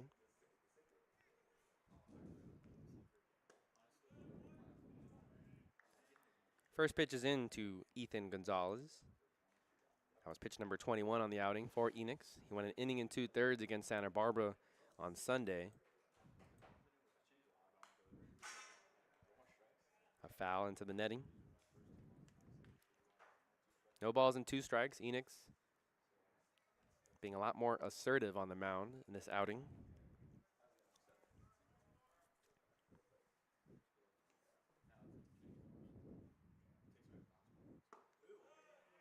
Just missing the zone there for ball 1 of the at-bat. The slider. Dipping below the knees. 2-1 the count. Another pitch missing downstairs. 2 ball and 2 strikes.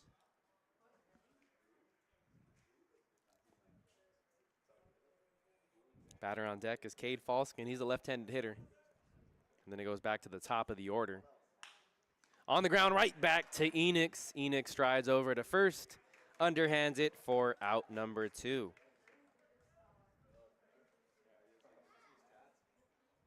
Barons playing some great baseball here this evening, leading 3-2.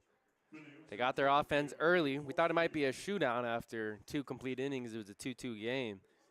But that solo home run by Nathaniel Williams in the bottom of the 3rd has been the difference maker. Both pitching staffs have settled into a groove. Enoch looking to get 2 complete innings of work here. 1 out away. Will face Falskin, the second baseman. He shows bunt, and this runs up and in.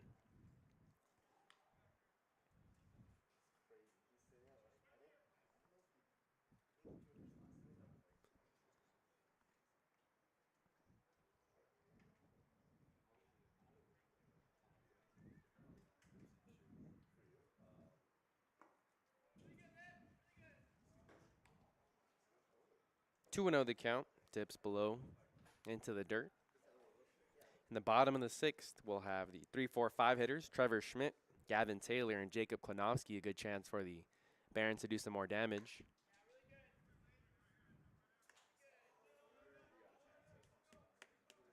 Three 3-0 the count to Falskin, the 9-hitter. Tommy Kenlinger is the batter on deck. He has yet to face Enoch. Enoch came into the game back in the top of the 5th.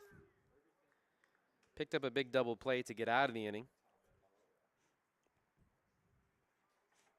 3-1 the count.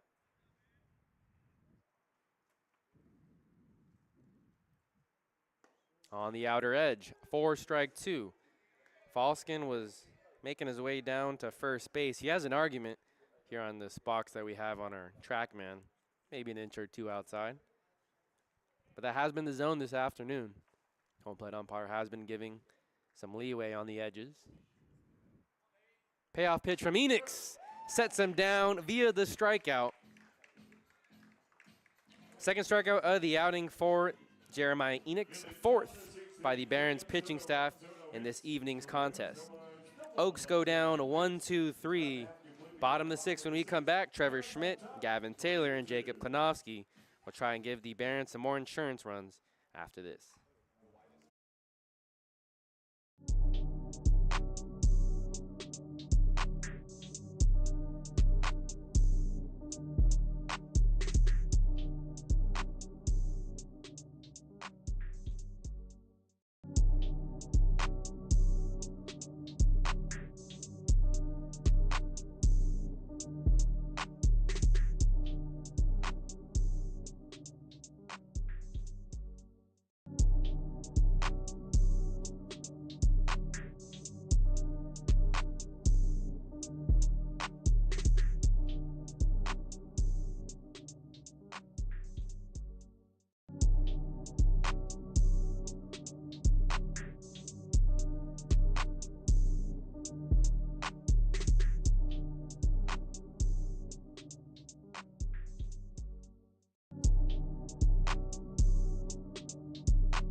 So now the starter for the Oaks has been pulled from the game. We'll see a new pitcher, right-hander, big tall right-hander as well.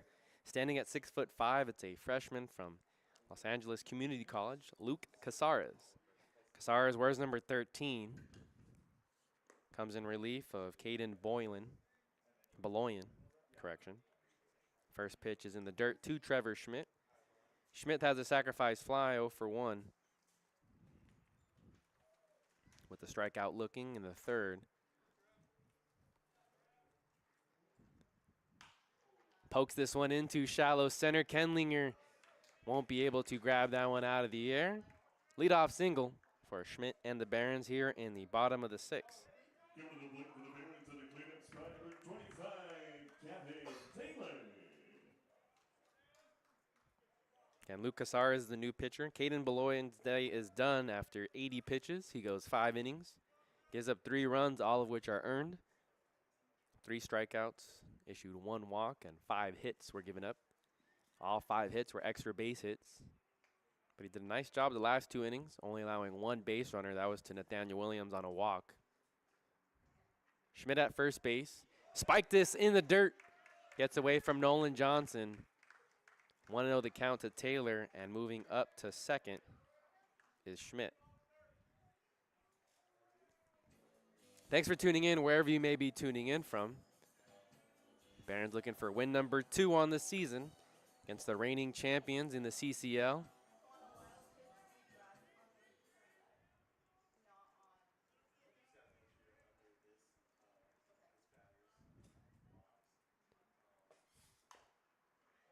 Bounces this one foul towards the third base dugout. 1-1 the count to Taylor. He's 0 for 1 for 2 on the day. He had a double, an RBI double back in the first, an inning in which featured the 3 doubles for the Barons offense. He was also a strikeout victim in the third. 1 for 2. Foul tips it into the glove. 1 ball and 2 strikes.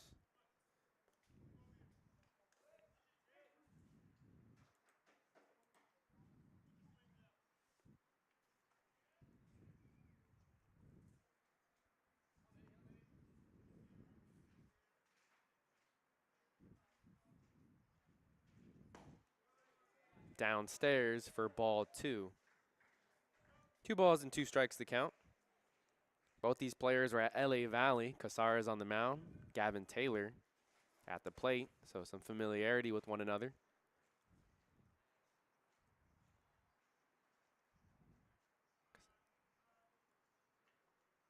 Two, and Gavin Taylor goes down via the strikeout. Casares gets the better of his Monarch teammate. For the Barons, number 18, Jacob Klimowski. In steps Jacob Klimowski. Runner still in scoring position at second.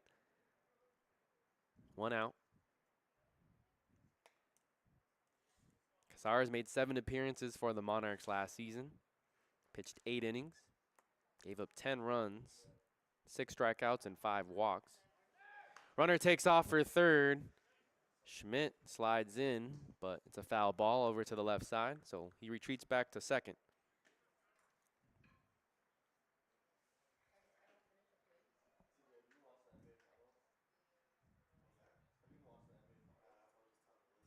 Klimowski 0 for 2 in the evening.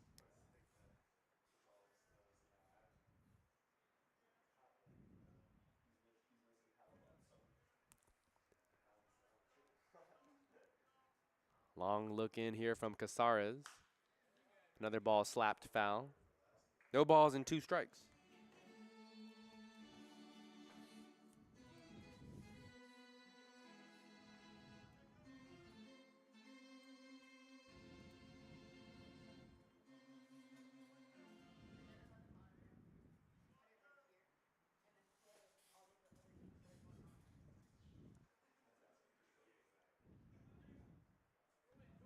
No balls and 2 strikes. Casares gets the sign from Johnson.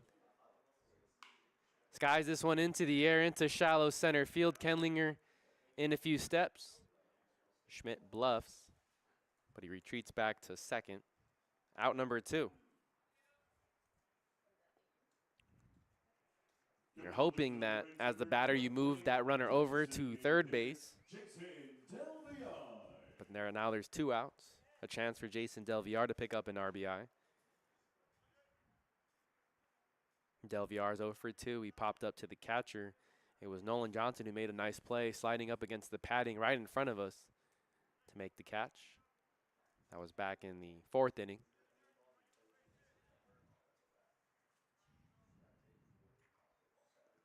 Downstairs for ball 1.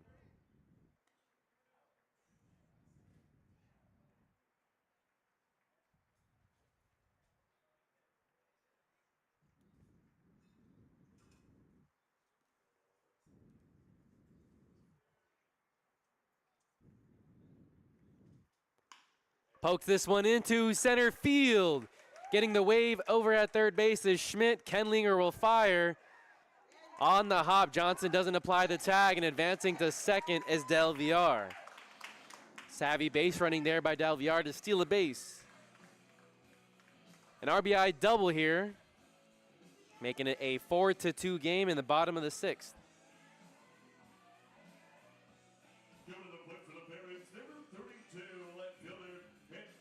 Another pitch that just caught way too much of the plate. If you were able to see the graphic that we see here and where the pitch is in the zone, that one right down the middle. It's chopped cheese for Delviar. He picks up an RBI. 4-2 is the score. Downstairs to Antonio Lujan. He's 0 for 2, a fly out and a pop up to the shortstop.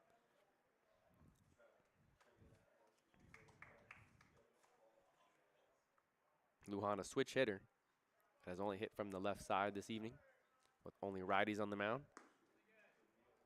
On the edge for strike 1. We had Jon Nielsen on in the broadcast, but he played professionally, a few different football leagues, including the NFL, XFL, and Canadian League. Antonio Lujan had both parents play in the collegiate level. Grounder over to second base, a chance for Falskin as he picks up the 3rd out of the inning, so that runner gets stranded at second, but not before the Barons can push across the 4th run of the evening's game. On to the top of the 7th.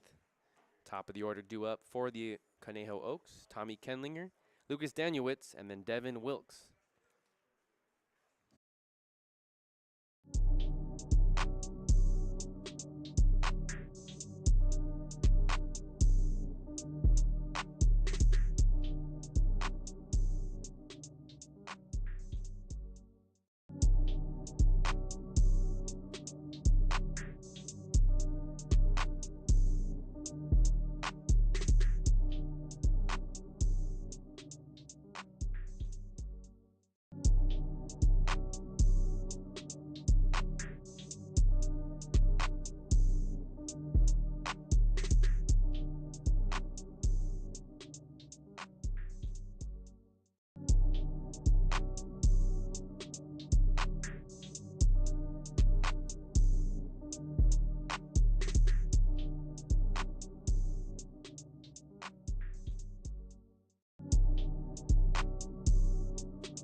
So top of the 7th inning here, Tommy Kenlinger will lead things off for the Oaks. Jeremiah Enoch still on the mound. And we have a pitcher of our own up in the broadcast booth. Jimi Welsher, how you doing this evening? Doing well tonight. First pitch is in for strike 1. So you played this past season at University of New Mexico Highlands. How did that experience go? It was a fun experience. Definitely saw some different things. Lifestyle was a little different than California is for sure. But overall, enjoyed it. Excited to go back next year for sure. Where is New Mexico Highlands in New Mexico? New Mexico Highlands is in Las Vegas, New Mexico. A lot of people don't know there is a Las Vegas, but it's about an hour from Santa Fe, the capital. Right on, right on. So it's pretty deserted out there, not a lot to do. There's about 11,000 people in the town, so it's a different lifestyle. It's deserted.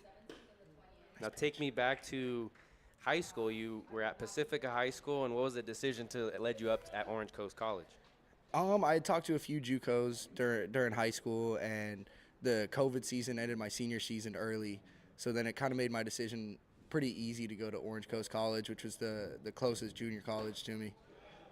Strikeout here for Enix. That's out number 1 in the top of the 7th. Attaboy.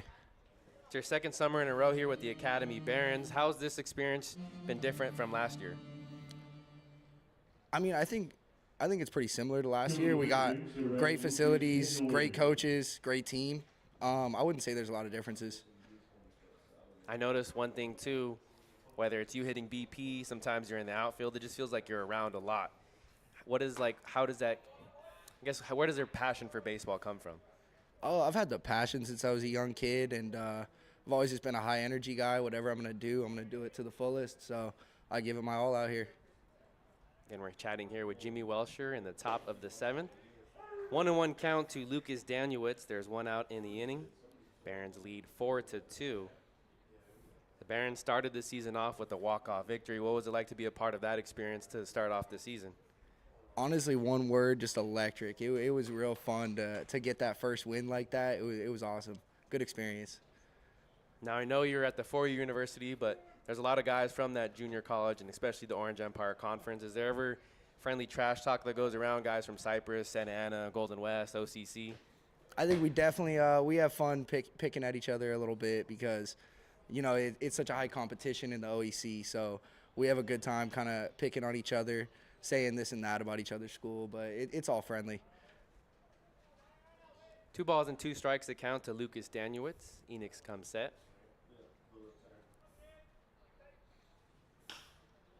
This one in the air to center field. Backstrom races in and makes the catch for out number 2.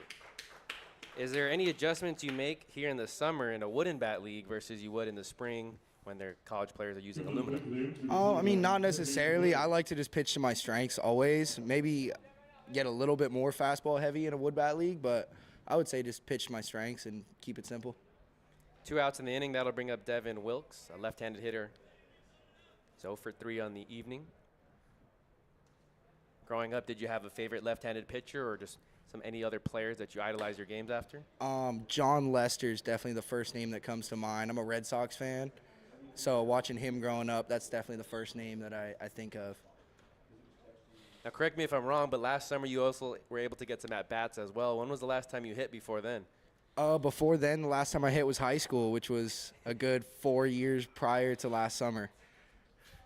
So were you nervous at all getting those at-bats last year? I was excited. I was more than beyond excited just to kind of relive like the full baseball dream of getting to hit, because once you're a pitcher, I mean, half the game gets taken away from you, and then getting back in there, I was really just more excited and just ready to have fun. So with 2 outs, Devin Wilkes was hit by a pitch. He's at first base. Nate Johnson steps in. First pitch misses outside. Enix still on the mound for the Academy Barons. They lead 4-2. Take me through your pregame routine on the day you know you're going to pitch. What's that pregame meal like? Any music you like listening to? Ooh, definitely starts the night before. Got to watch like a comfort movie the night before, normally something funny. Looks like there's a injury down on the field. After that swing by Nate Johnson, he's grabbing his left arm, left shoulder. He's down on the dirt. Hope he's okay. He's going to get up under his own power. But the trainer here for the Barons is going to check him out. It's a 1-ball, 1-strike count. Again, we're here with Jimi Welsher, a pitcher here for the Academy Barons. Any comfort movies that come to the top of mind that you like watching? First one that comes to mind is Talladega Nights. That's a good one. Yeah, Will Ferrell, right? Yep, any Will Ferrell movie, really. Step Brothers is another good one. I'm a big fan of Semi-Pro. That's one of my favorites. Semi-Pro's great. Yeah. Absolutely. And I think a newer one, I don't know how new it was, but was it Get Hard? Yeah, the one with Kevin Hart. Yes. Great movie. That was a great fun movie. one as well. I was also thinking of The Other Guys, the one with Mark Wahlberg. Yes. Oh, that was a classic, Great right? movie. I'm a peacock. You got to let me fly.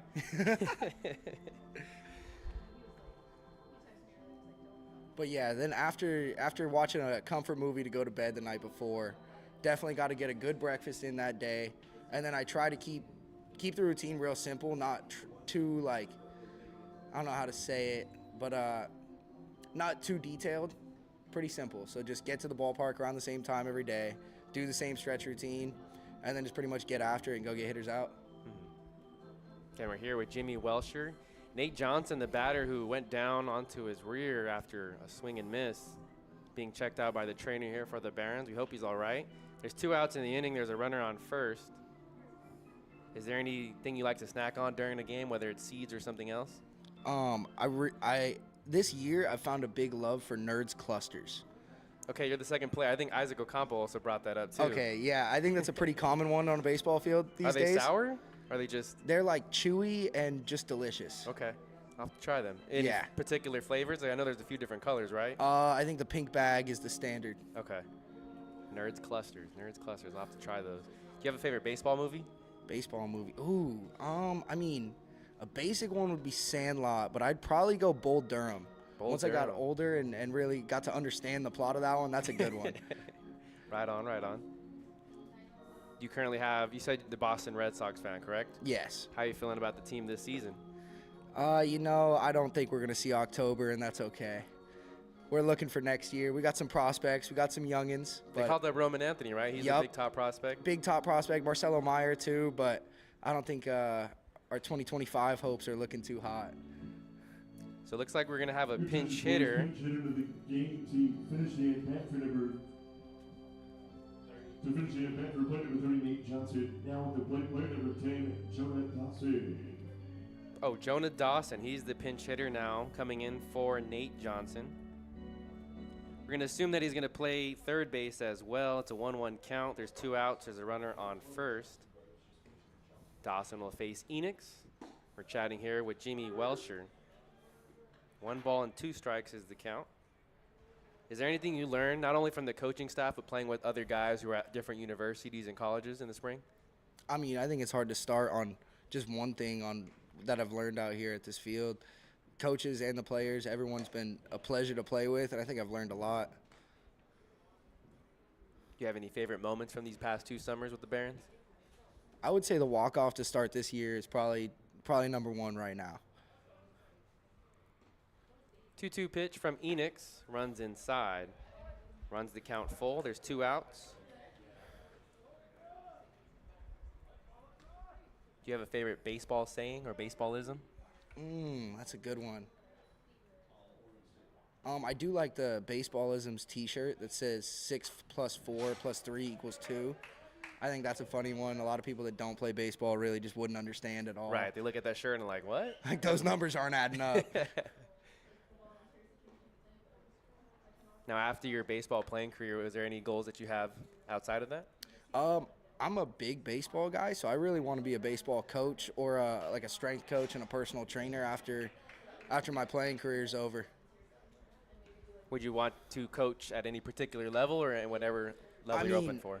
I always set the bar high, so professional coaching would be ideal. If that doesn't happen, I mean, college or high school is definitely what I'm looking for. I want to coach more advanced athletes. I don't want to waste my time coaching kids that don't even know what an infield fly roll is yet. Strike 3 looking. Enix gets the 3rd out here at the top of the 7th. And we were chatting here with Jimi Welsher. Appreciate you for making the time to come up here. And, yeah, pleasure having you on. Thank you.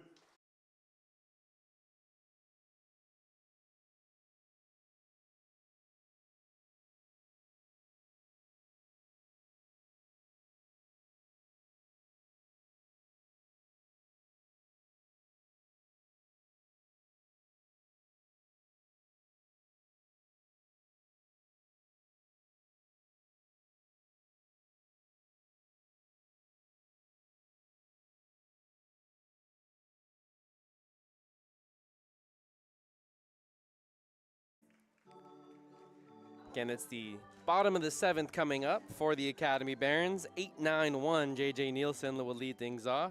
Big thanks to all the interviewees that we had. Isaac Ocampo in the top of the 3rd, Jon Nielsen in the bottom of the 5th, and then Jimi Welsher in the top of the 7th. My name is Noah Alvarez saying thanks for tuning in to the Academy Barons YouTube channel. Be sure to subscribe if you're following one of the members of the Barons summer roster this season. We'll stream all the home games live, all the away games. You'll have to tune into the opposing team's feed. Most teams here in the CCL will stream their games live on the YouTube channel. I know the Oaks do. So when the Oaks host the Barons tomorrow over at Sparky Anderson Field, you can tune into the Oaks YouTube channel to watch the Barons on the road. And 7th inning stretch time, Barons lead 4-2. They picked up a big insurance run in the bottom of the 6th. They're hoping to add more. Bottom of the 7th, JJ Nielsen, Colin Taylor, and Nathaniel Williams.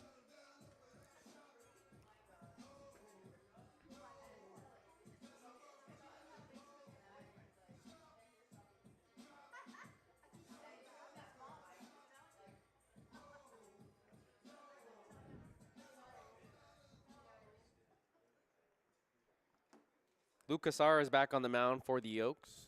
Second pitcher of the evening, gave up a run in his first inning of work. Oaks are led by head coach David Solis. Led the Oaks to the CCL Championship last year.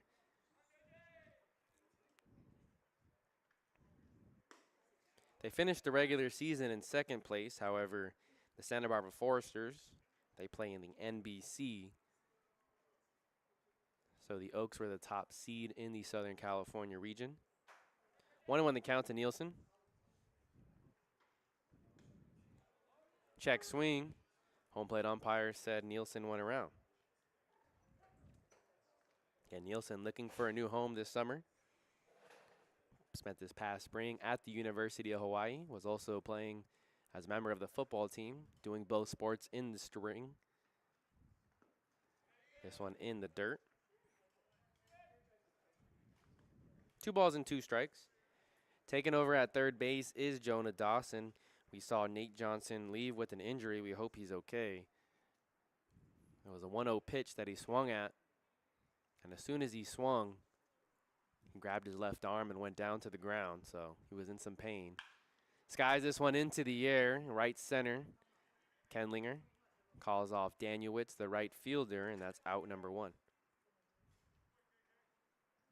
Your attention, please. A defensive change at the start of the bottom of the 7th inning.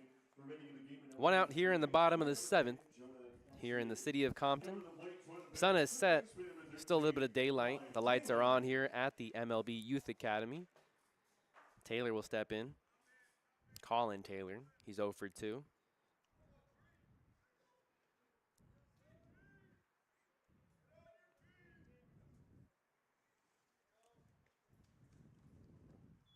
We had Isaac Ocampo on earlier. And Ocampo, along with Colin Taylor and a few other players here on the roster, they all played here at the academy growing up in different leagues, went to various trainings. So it's cool to see them come full circle and play now in their collegiate days here in the Summer Ball League with the Academy Barons. Taylor smokes this one into left center field. Kendlinger does have room and makes a catch towards the track for a loud out number 2.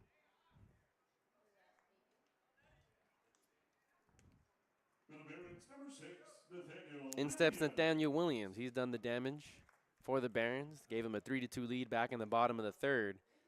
Mistake pitch from starter Caden Beloyan.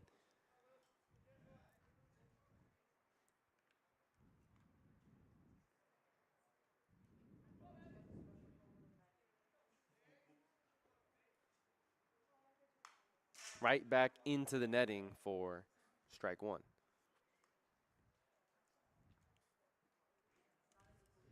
Williams, we mentioned, a very versatile player. While at Santa Ana College, he made 34 starts. 16 of those were in left field, 7 at first base, 7 at third base, 3 at DH, 1 at center field, an ultimate utility player. Cassara steps off the mound like something was in his eye. Williams hit .317 this past season, 34 RBIs. Down and inside. 1 ball and 1 strike to count.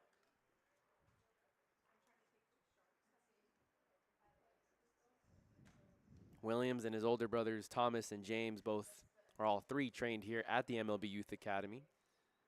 So another full circle moments with some of these players. High chopper over to the first baseman, ranging to his right.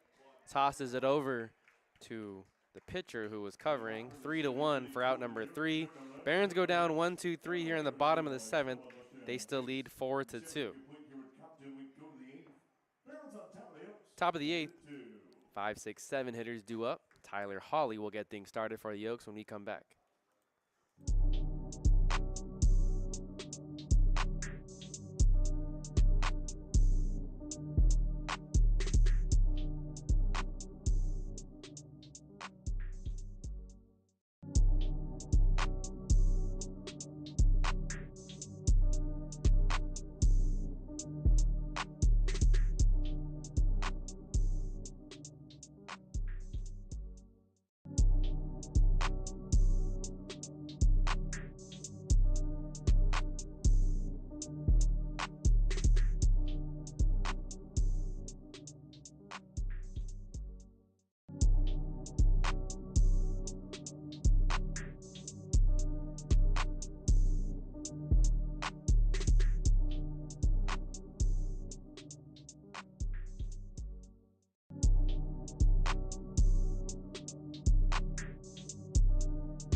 Back here for the top of the 8th inning. Oaks are down to their final 6 outs. Tyler Hawley will get things started. Left fielder has been quiet since the 3rd inning. He's 1 for 1 on the day. He drew a walk in the 5th and then hit a sacrifice fly back in the 1st. Bruno Banuelos is the new pitcher on the mound, wearing number 51. Right-hander stands at 6 foot. Played this past season at Santa Ana College. Banuelos was a lot of fun to watch this past spring, covering games for the Dons on their YouTube channel. Pitches to contact, very effective in getting some weak contact as well this past spring. First pitch breaking ball to Hawley. It'll be Hawley, Nolan Johnson, and then Zach Mora. In the air, into the infield. Taylor calls everybody off. That ball looked like it had a lot of movement as Taylor started going down the third base line, then made his way towards the mound. That ball just squirted out of his glove.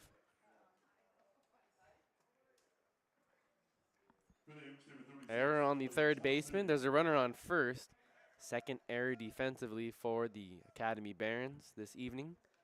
First one didn't come back to bite the Barons. Banuelos will have to work from the stretch. In the air into shallow right field. Williams can't get to it. He gets to it on a hop. Right in between 3 defenders. That's just unluck there. Case of bad luck for the Barons defense. Runners on first and second, nobody out. Now looks like we're going to get a pinch hitter here in place of Zach Mora, who was starting at the DH. Coming to the plate for number 25, Zach Mora. Big hitter number 21 out of Texas A&M, Jacob Galloway. So Jacob Galloway is the new batter. Played this past spring at Texas A&M, but before that, spent 2 seasons for USC here in Southern California. Listed as a catcher. First pitch strike from Banuelos. Features a fastball, curveball, changeup, and a slider.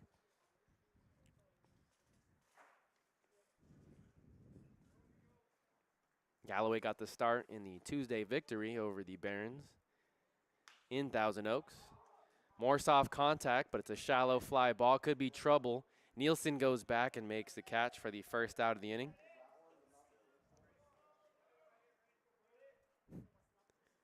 Galloway's retired for out number 1. Holly goes back to second. Johnson's at first. An error by the third baseman Taylor and a bloop single down the right field line. Your attention, please. Pitch hitter of the game for the Oaks. Come to the plate for Conejo. Number 20 out of the University of Oregon, Brady Hewitt.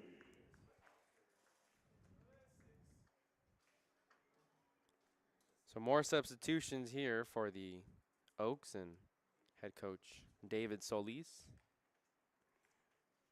Jacob Galloway was the first pinch hitter that we saw. Now it's Brady Hewitt to face Bruno Banuelos. 1 out here in the top of the 8th. Breaking ball in for strike 1.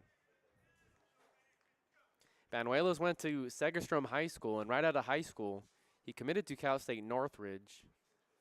But after 1 season with the Matadors, he bounced back to Santa Ana College.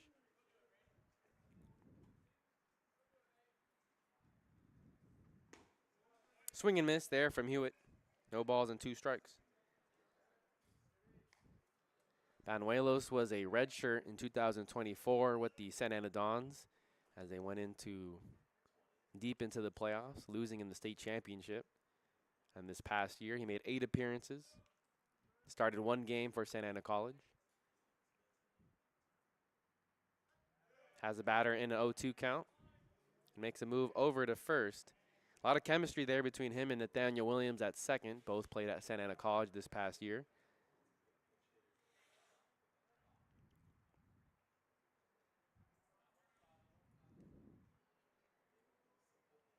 Johnson's at first. Holly's at second.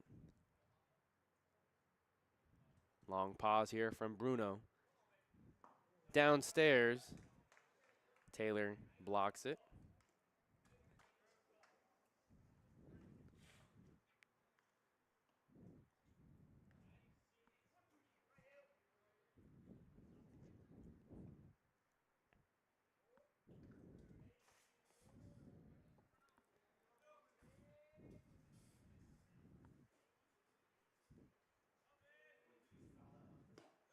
One, two, strike 3 looking as he gets Hewitt for out number 2. Big pitch there from Bruno Banuelos. Effective out of the bullpen. Still 2 runners on. There's 2 outs, however. Banuelos hoping to keep this a 4-2 game in favor of the Barons.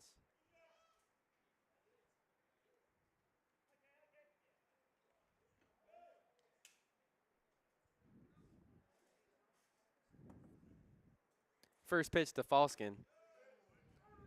In for strike 1. It's a first pitch strike to all 5 of the batters he's faced.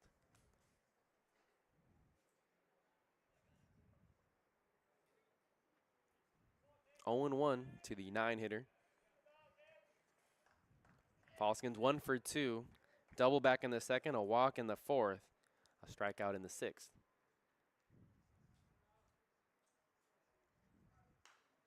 Off the fencing. No balls and 2 strikes.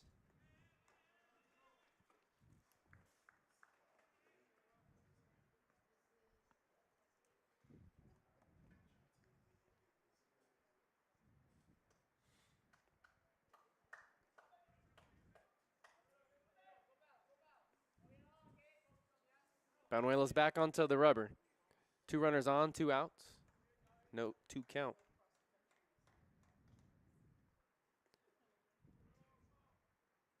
Pitch misses outside. Taylor gloves it. 1 ball and 2 strikes the count.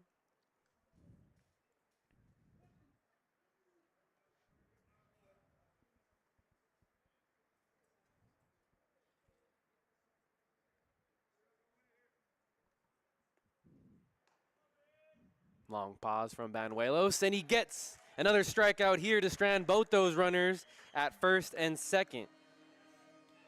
So after the error and a bloop single, he records Jacob Galloway, Brady Hewitt, and Cade Falskin. Big inning there for Banuelos and the Barons.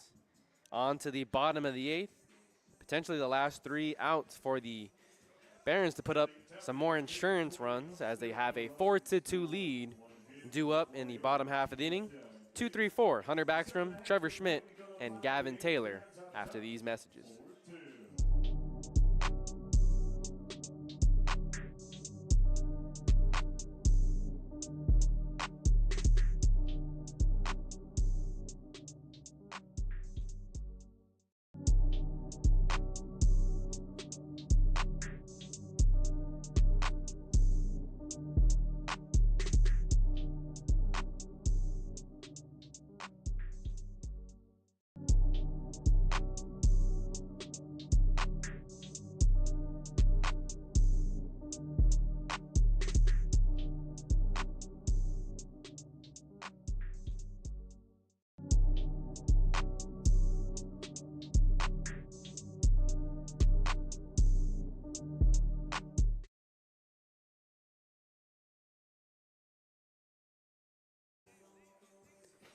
Back here on the Academy Barons YouTube channel, Barons lead 4-2 in the bottom of the 8th, hoping to pick up their second win of the season.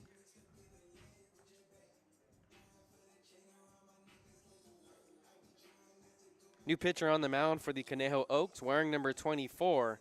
It's a right-hander, standing at 6'1" from Westmont College by the name of Reagan Gale. Gale is also making his first outing of the summer season here for the Oaks.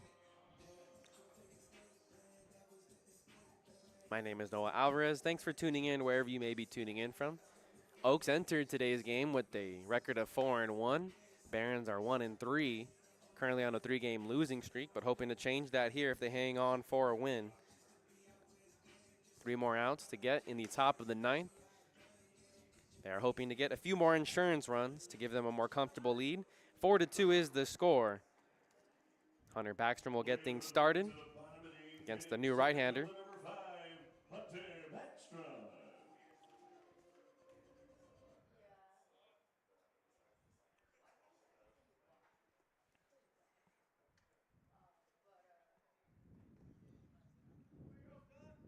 Quick conversation between Nolan Johnson and his new pitcher. We'll reset the defense for you as there has been some defensive substitutions. We mentioned Jonah Dawson now playing third. Over at short, it's Brady Hewitt. Cade Falskin still at second. And over at first, Devin Wilkes remains in the game. Get you the outfield after this pitch to Backstrom. Offers and fouls it off. The outfield from left to right, Tyler Hawley, Tommy Kenlinger, and Lucas Daniewicz. Same starting outfield. Backstrom, the freshman from West LA College.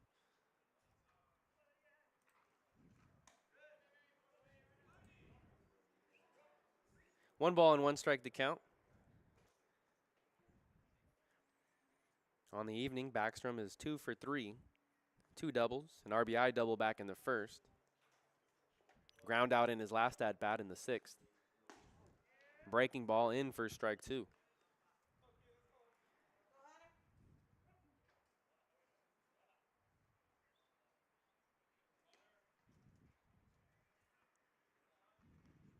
One, 2, and Backstrom goes down swinging for out number 1. 2 more chances here for the Barons to pick up insurance runs. They lead 4-2. In steps Trevor Schmidt. He hit the single and came around to score in the 6th. Deep sacrifice fly to right field in the first, scoring a run.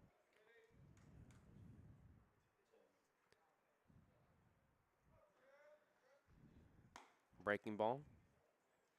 Misses the zone.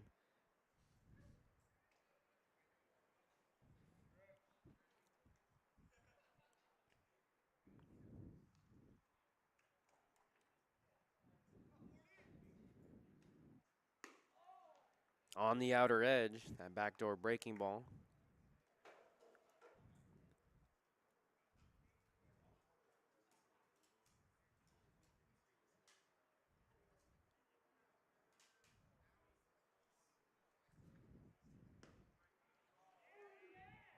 1 ball and 2 strikes.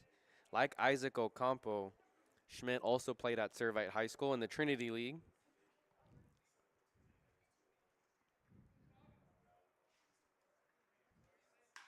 Skies this one into the air. Left center.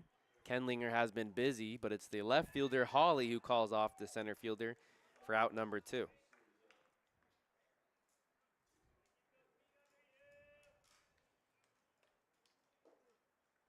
Go to the plate for the parents of the cleanup spot, number 25, Gavin Taylor. Gavin Taylor now with 2 outs.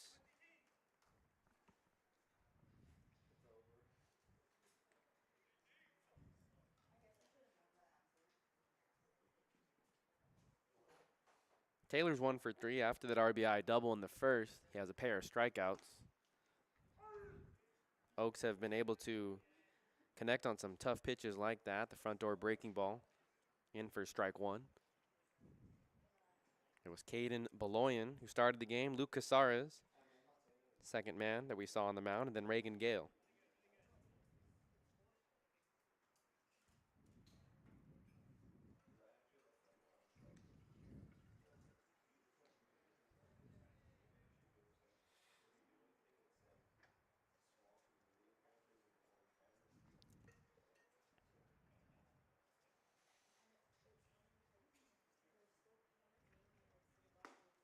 Swing and miss for strike 2.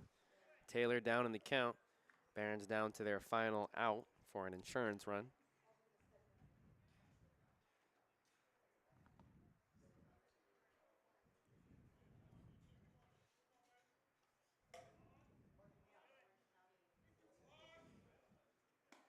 Upstairs for ball 2, evens the count. Nobody on base here in the bottom of the 8th. Due up in the top of the 9th. It's the top of the order for the Oaks. We'll see if they leave Banuelos to get the final 3 outs for the Barons. Check swing, and it's ruled strike 3. So 2 big strikeouts in the inning for Reagan Gale. He sets down the Barons in order. 3 up, 3 down. We hope that it's the last time we see the Barons here at the plate this evening. As we turn it over to the top of the 9th, your Barons lead 4-2. And there's a new pitcher going to the mound. Once we get a number, we'll tell you his name. New pitcher is Elias Valdez. We'll tell you a little bit more about Elias Valdez after this commercial break.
Back here on the Academy Barons YouTube channel.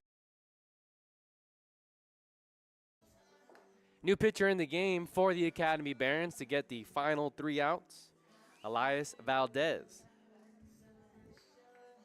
Valdez is a right-hander standing at 6'4", 205 pounds. A redshirt sophomore this past spring for Golden West College. Golden West plays in the OEC. A lot of OEC players here on the Academy Barons roster. Guys from Santa Ana, Cypress, Fullerton, Golden West. It's the top of the order, so Kenlinger will lead things off, followed by Daniewicz and then Devin Wilkes. Barring any substitutions, of course. My name is Noah Alvarez saying thanks for tuning in. Valdez, a big right-hander. Onto the rubber. First pitch to Kenlinger. Downstairs.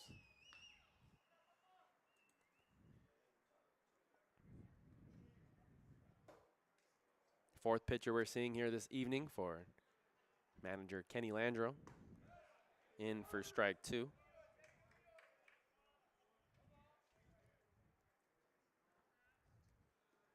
Valdez will feature a fastball, splitter, and a slider. There's the slider, in for strike 2. 1 ball and 2 strikes. It was Joel Tornero who started the game, followed by Jeremiah Enix, Bruno Banuelos, and Elias Valdez. 4-2 is the score. Swing and miss. That's a strikeout for out number 1 here in the top of the 9th. Oaks are down to their final 2 outs. For the Oaks, number 9, Lucas Daniel.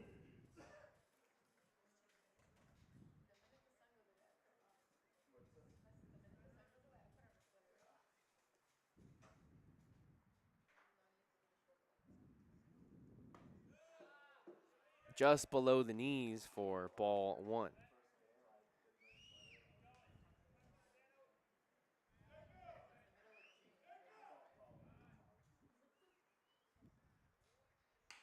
On the ground for the shortstop Nielsen. Over to first in time. 2 quick outs here in the top of the 9th. Just what you want from your closer in Valdez.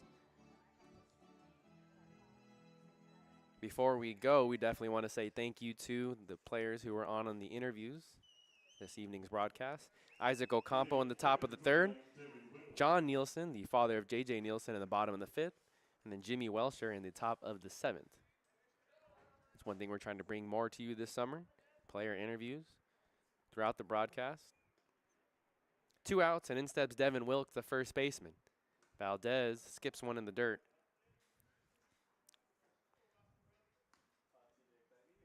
Wilkes was hit by a pitch in the 7th inning. Still hitless, 0 for 3 on the afternoon.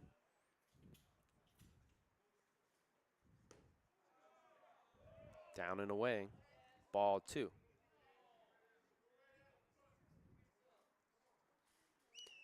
Valdez spent 2 seasons at Golden West, but before that, he was a redshirt at Fullerton College.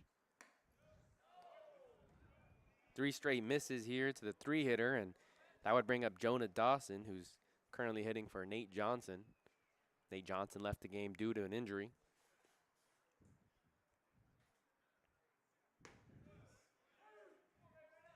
Battles and fires in strike 1. 3-1 the count, 2 outs. Oaks down to their final out here in the top of the 9th. In the air, into left center, that'll drop. Splitting both the left and center field, Wilkes shows good hustle and gets into second. A 2-out double. Oaks showing some life here late in this game, and that'll bring up Jonah Dawson. Looks like we're going to get a pinch hitter instead of Dawson.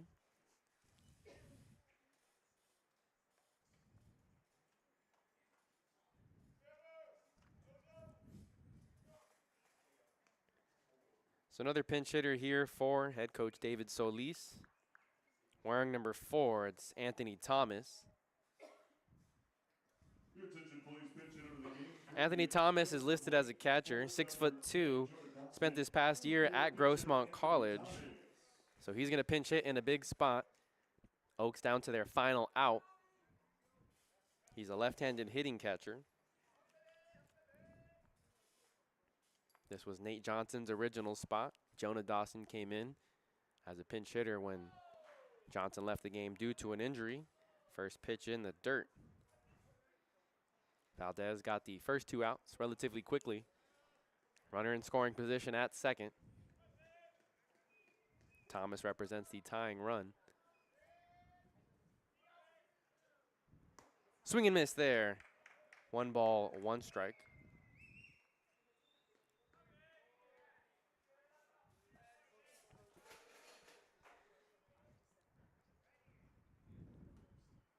Valdez gets the sign. Comes set. 1-1 is in for strike number 2. Attacking the hitter. Up in the count. 1 ball, 2 strikes. There's 2 outs in the inning.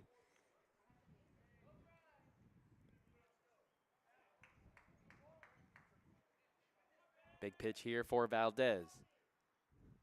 1-2 misses outside. Didn't threaten the zone. Evens the count at 2 balls and 2 strikes. Tyler Hawley is the batter on deck if the Oaks can extend the inning.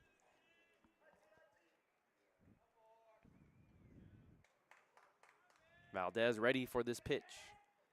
The 2-2 also missing in a very similar spot. 3 balls and 2 strikes. I'm sure the plan was to miss the zone a little closer to make Thomas think about swinging, but both those were clear misses. Easy takes for Thomas. It's now a full count. First base is open. 3-2, ring him up! Thomas called on strike 3, and the Barons pick up their 2nd victory here of the season. So the Oaks do threaten till the very last out, but Elias Valdez able to pick up the victory and secure the victory for the Barons. They advance to 2-3 on the season, while the Oaks drop to 4-2. And I want to say thank you to all the interviewees here in tonight's broadcast: Isaac Ocampo, Jon Nielsen, and Jimi Welsher. We'll be back here at the Academy for another home broadcast this upcoming Tuesday as they host the San Diego Bombers. That'll be this upcoming Tuesday. Both the games tomorrow and Sunday are on the road. That first pitch scheduled on Tuesday, June 17th, is scheduled at 6:05. That's the next time you can hear my voice. Don't forget to subscribe to the YouTube channel. For TJ, Oliver, and everyone else who helped out with the broadcast, my name is Noah Alvarez saying thanks for tuning in, and we'll catch you next time.